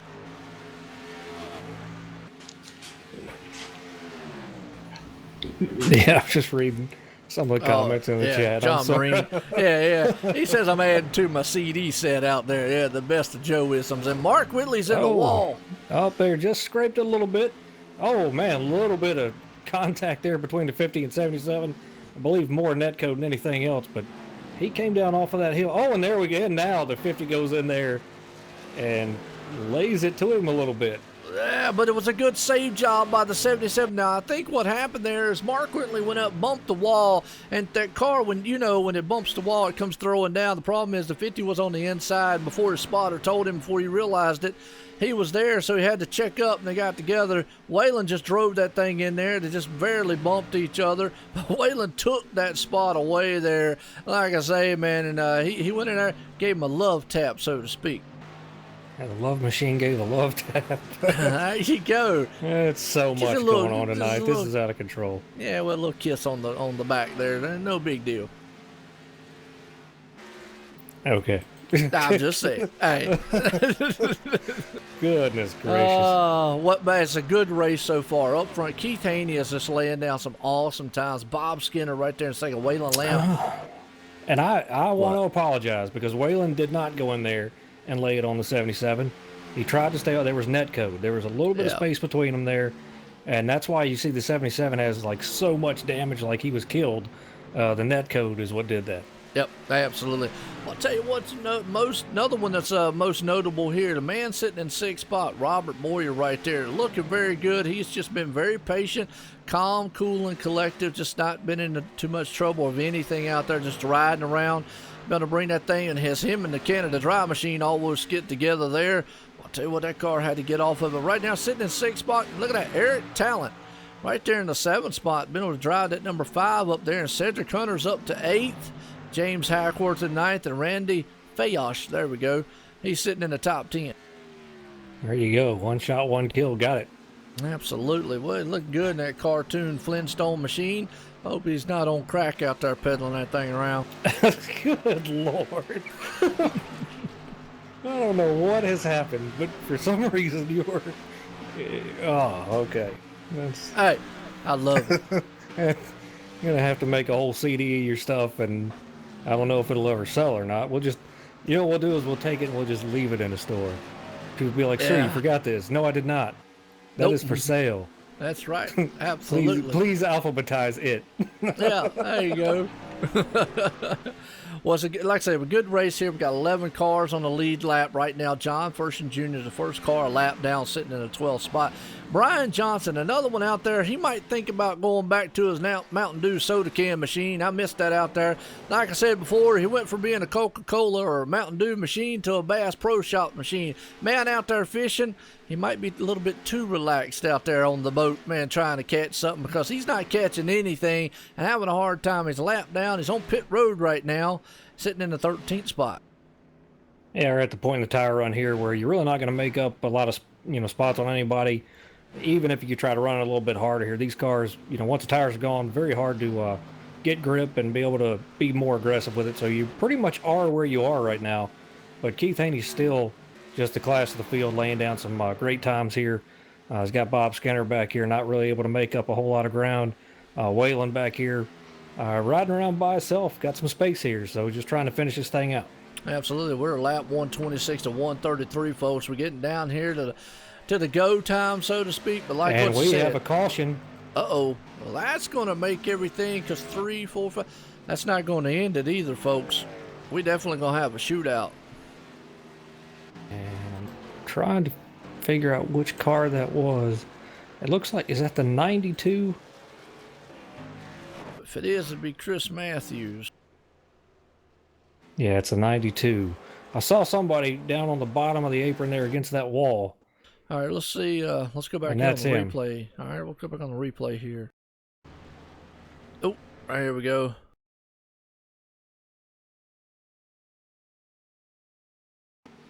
There we go. He's on pit road. He came in actually with Brian Johnson right there at the same time. So let's watch what happened. I got a feeling it's just basically one of those deals where he came off pit road, was going through the gears, and basically just lost it. We've seen that many times by different drivers. As he's coming off pit road, you get back on the hammer there. You're on the apron of the track. Yep, that's exactly what happened. He just got back in the throttle a little too soon down there on the very bottom apron of the track. And unfortunately, but this is what it does here, folks. We're not done with this one yet, because this one will end under a green flag. Yeah, or so we hope. But yeah, what happened was I went back and watched his replay. When he went to pit road, he took gas only.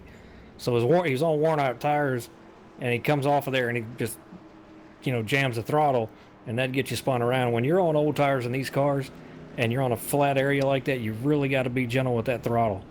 Well, let me ask you a question. We're seeing some drivers up front come in. I know obviously you're not going to be that far back, no further than 10th or 11th coming out. Bob Skinner, most notably, has went into the pits. Is this a good idea here? Because we're only going to look at maybe a 2-lap shootout, if that here. So definitely a good one as Keith Haney stayed out. I know, though, that tires will definitely help you. The tires are going to be unbelievably helpful. The problem is, are these guys going to fan out in front of you and take away any lane for you to drive in? But now the other good thing is those guys can't go to the bottom and block you. You're on new tires. Guess what? You can go to the bottom now. 3 and 4, you can go to the bottom and be super aggressive, and even at the center, nail that throttle. I mean, I'm talking hammer down and run those guys up the track, get people out of your way. So yes, tires. In my opinion, it's a great call if you're trying to win this race, or at least get up there in the top, 3 right there and stay there.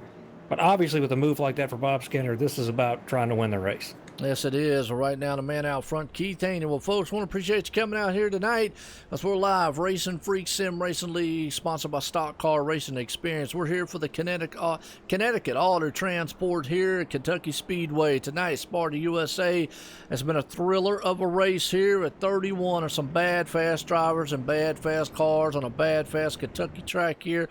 Very slick, hot track as we're about to have us a couple lap shootout here for the win here tonight under the lights at Kentucky Speedway for these guys in the Cup cars.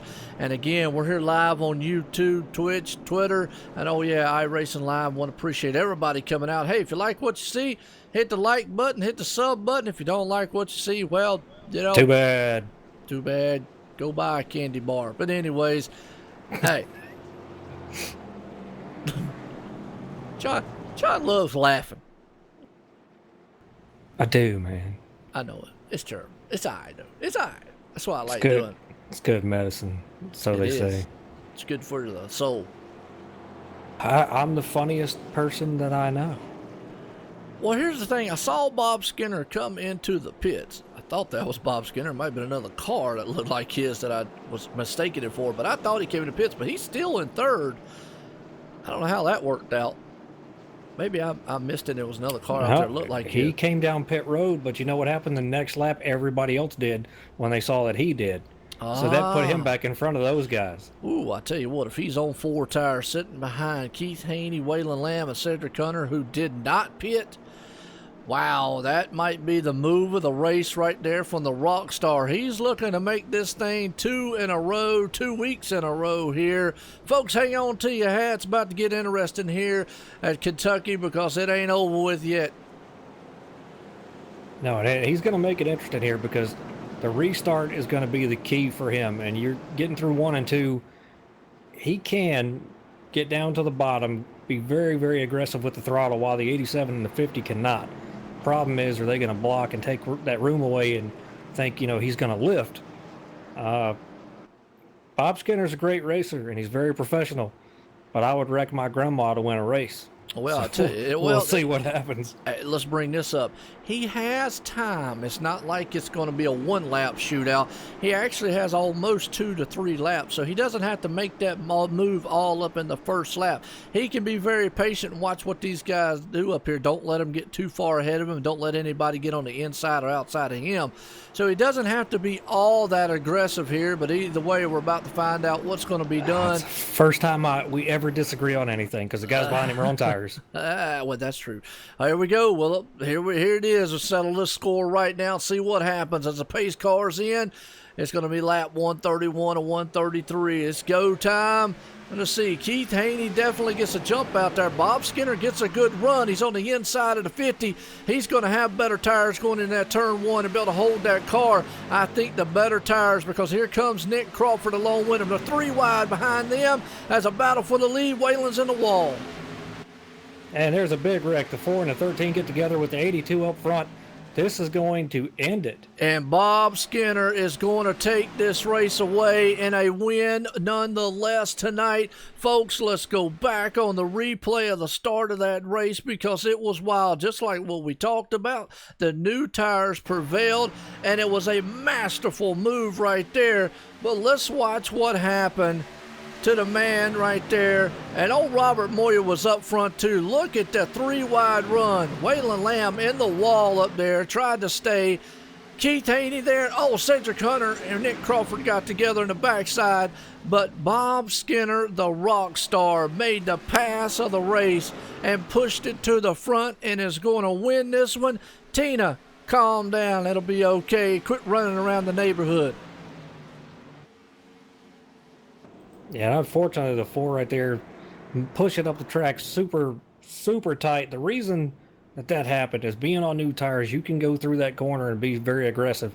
The problem with that is if your entry is off by any little bit, when you try to go through there as hard as he was trying to, that car's going to push like a plow. Well, and the thing is, the new tires paid off, and track position was huge. When he took off, he brought the 4 with him, and he was able to hold that inside line. We talked about it all night long. New tires versus old.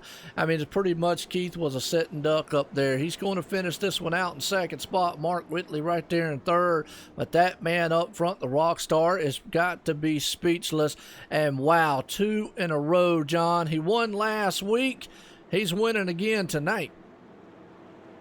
Yeah, great job by Bob Skinner. Great call right there. I told you it was a race-winning move, and it paid off for him. And luckily, those other cars got out of his way.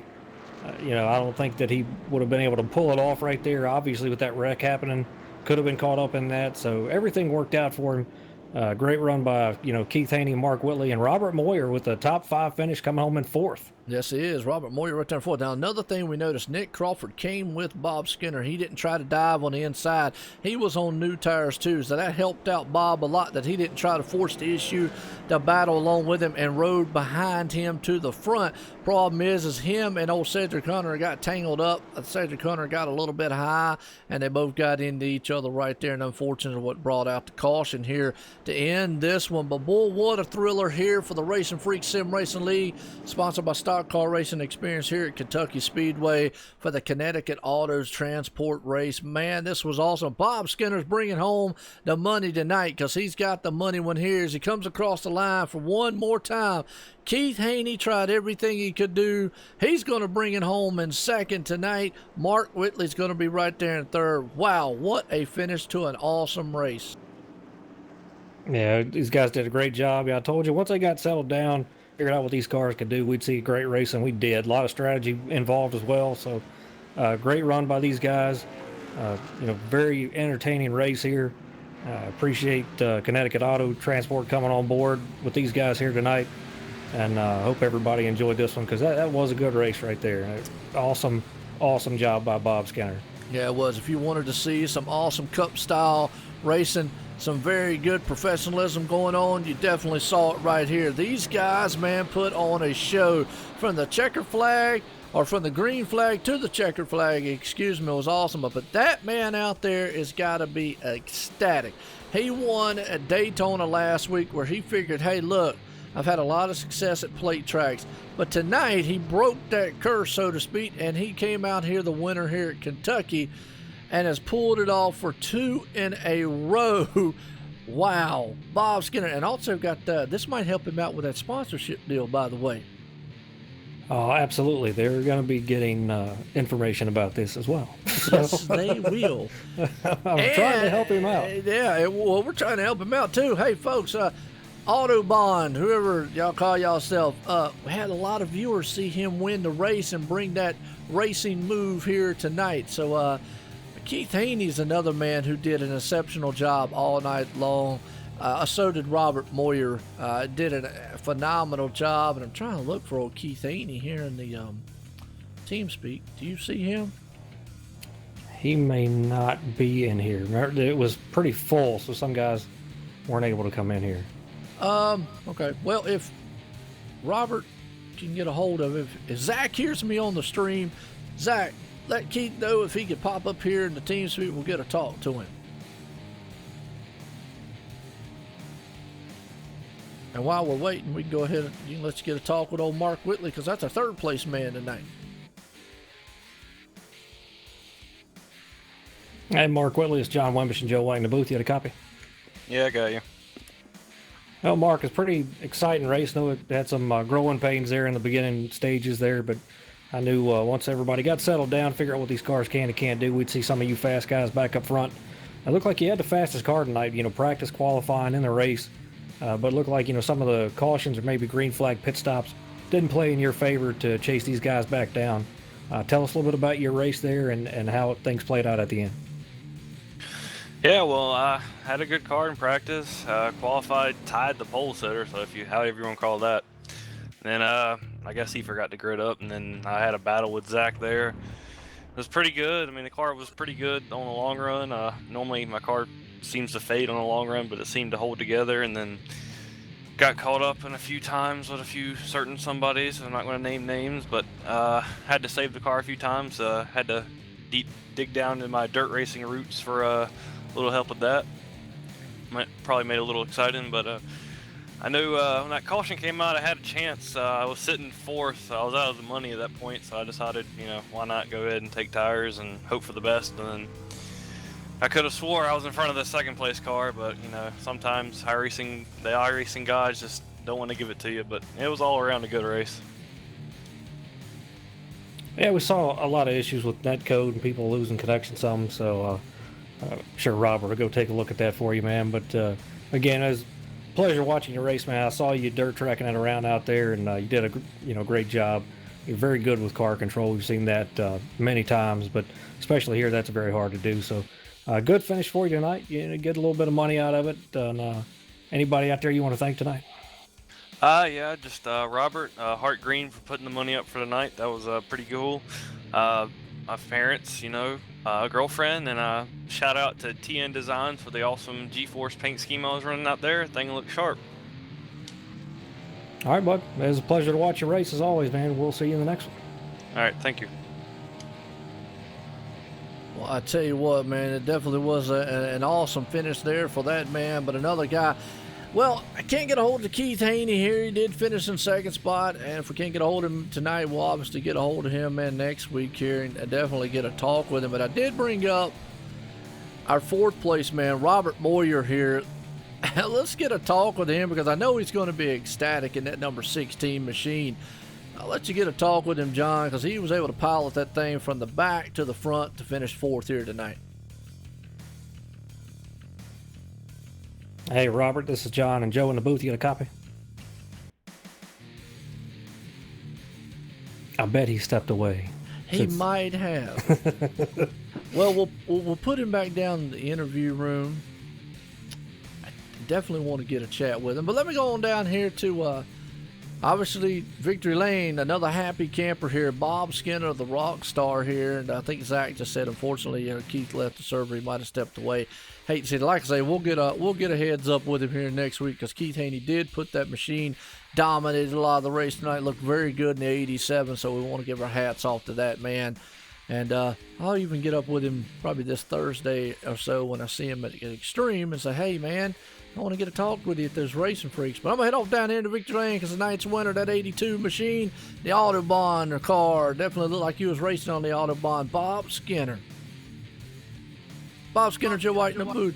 You got a copy? Yes, sir. I tell you what, masterful pit strategy call right there tonight. And it probably was the call of the race, because you had 4 fresh tires, or tires in general, over the field up front, and was able to pilot that machine. Nick Crawford came when you didn't try to pressure you on that restart. You was able to blow right by him there on the end, and the caution just fell at the right time, right place. Maybe a little bit of earlier lap might not have fell in your hands. But hey, 2 for 2 there, young man. You also got a new sponsor on the side of it. Should help that deal out, because it looked like you was on the Autobahn out there, because you bought the winner tonight here for the Connecticut Auto Transport at Kentucky Speedway for the RacinFreeks Sim Racing League, sponsored by Stock Car Racing Experience. How's it feel, Mr. Bob Skinner, Rockstar? It feels great, Joe. You know, I won last week, and it takes a lot of help to come out of a plate track. You know, maybe a little luck, but this one, you know, I had teammates and we were going over pit strategies and such, but you know, ultimately it was up to me. I didn't think we were going to get that late caution, and I had nothing for Keith. I think I pitted a few laps ahead of him, and that's what gained me the lead. But, you know, things felt like they did, and I was not going to be out there at the end without 4 fresh tires. I was going to take the chance pitting up so much further in front of everybody else without them pitting. I mean, my heart stopped. I thought I had a good chance, but I'm just still amazed that I pulled it off.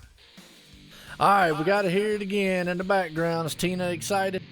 Oh yeah, she was rooting me on those last couple laps. She knew the situation I was in, and you know, being on the inside, it was definitely gonna give me a good shot at getting on Keith's inside. I really thought he was gonna push up a lot higher than he did. I kind of surprised me how much grip he had in the corners. You know, if that caution would have came out any sooner, he might have stole that one. Yeah, absolutely. Well, Keith had a dominating car, and like I said, I'm going to get a talk with him by next week and whatnot, as he does drive over to Extreme Motorsports, so I'll definitely get a heads up with him. A masterful job. Like I say, the move of the race right there obviously had to be when you went in the pits, had the fresher tires. Me and John was talking to it, and it was going to be settled. That caution just flew right at the right time.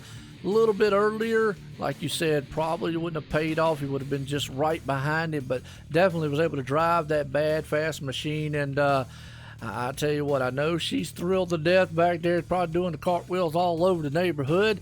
But man, you got anybody you want to thank out there for the win tonight?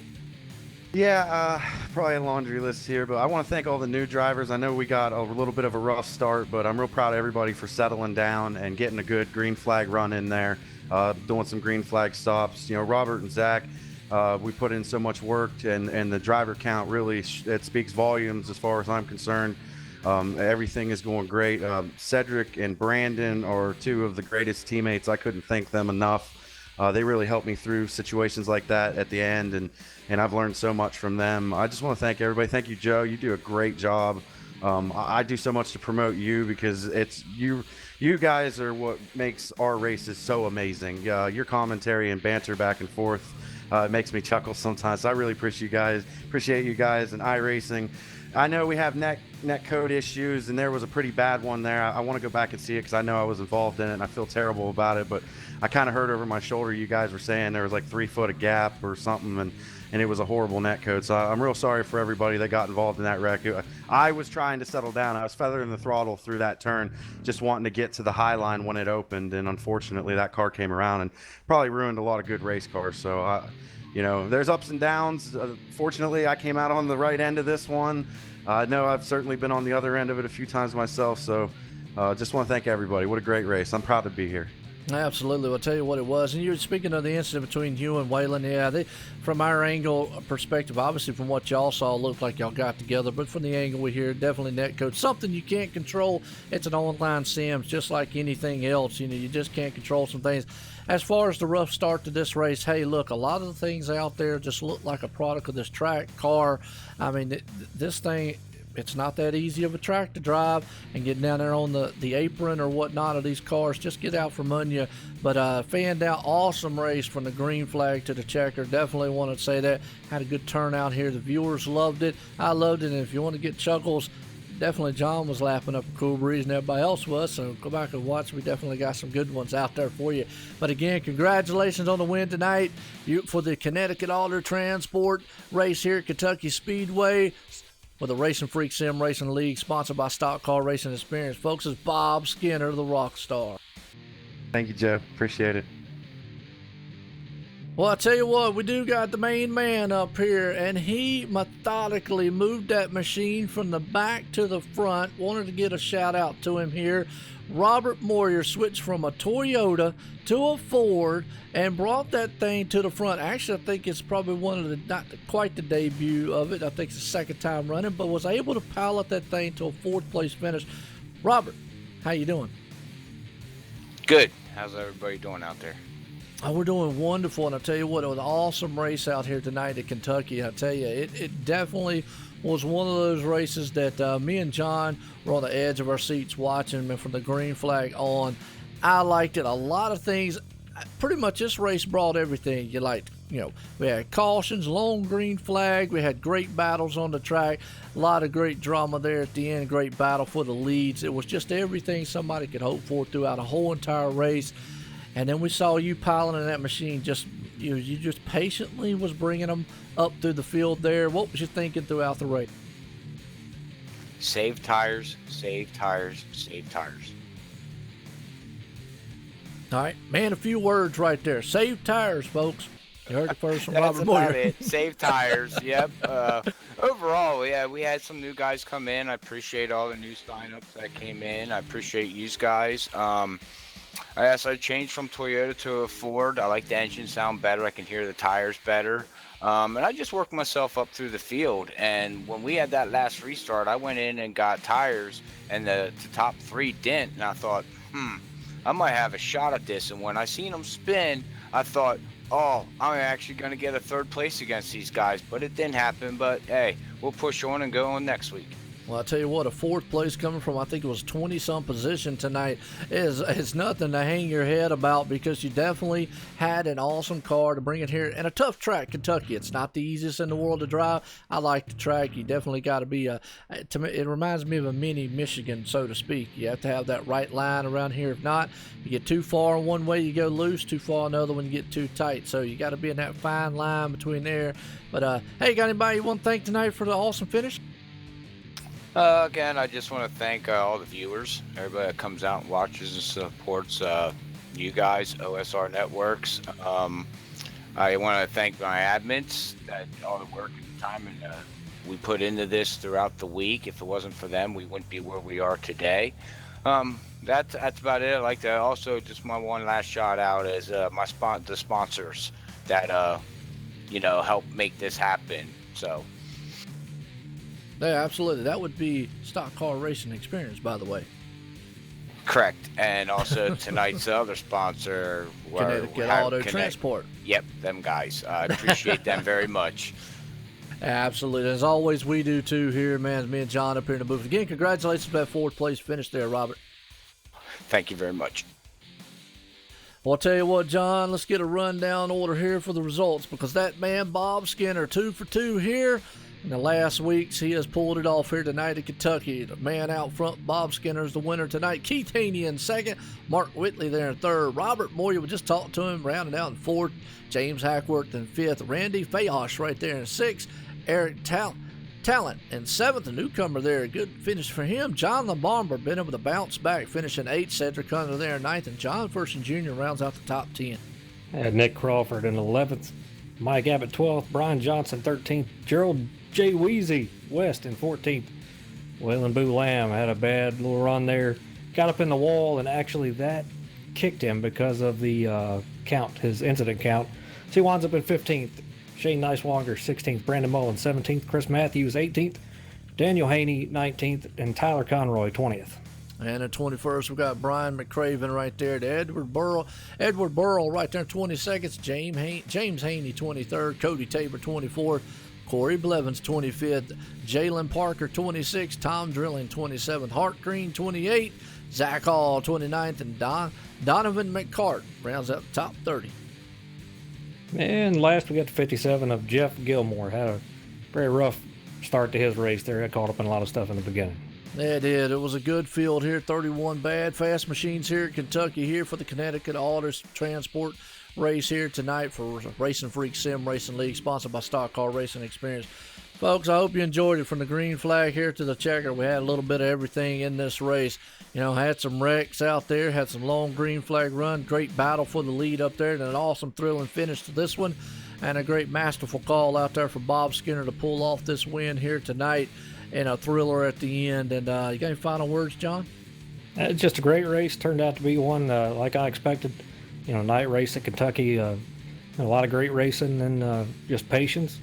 But these guys put on a great show. The more these guys race around each other, the better they're going to get. The wins are going to get harder to come by, but good job by Bob Skinner, bringing it home again. It's two wins in a row here. And give a shout out to Connecticut Auto Transport, ctautotransport.com, and appreciate them being on board, as well as the other sponsor. Why am I having a brain freeze? Stock Car Racing Experience. Stock Car Racing Experience. I apologize. Yep, I knew right. It was something like that, and I hate to get it wrong. But I've got Connecticut Auto Transport's website up here since they're new. But great run by these guys, man. I enjoyed it, and just says a lot about this league. They got a lot of great drivers here, and good future here for them. Absolutely, and definitely was. And by the way, want to throw out Hart Green being the main man with the Connecticut Auto Transport there. Want to give him a shout out there too. Well, to the winner here tonight, Bob Skinner. I'm Joe White for John T. Wimbish up here in the booth, man. What a race here. Definitely, if you like the sim racing, if you like the RacinFreeks Sim Racing League and what you saw tonight, definitely check us out next Saturday night. Again, YouTube. We're on Twitch, we're on Twitter, but we're also on iRacing Live as always.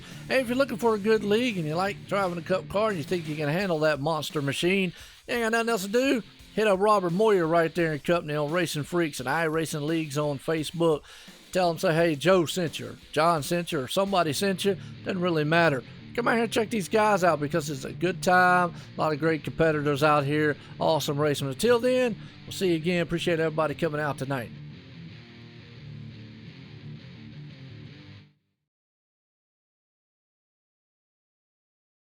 Have you ever wanted to drive a real race car on a famous NASCAR track? The staff at Stock Car Racing Experience will suit you up, teach you what you need to know, and put you behind the wheel of a 160-mile-per-hour stock car on NASCAR's famous Pocono Raceway. That was great. I enjoyed it. Unbelievable. It's that unique, one-of-a-kind experience you'll never forget. It was definitely worth it. It's the second time I did it, and I'm still shaking. Call or register online at 877stockcar.com for a heart-pounding, once-in-a-lifetime experience. You won't forget it.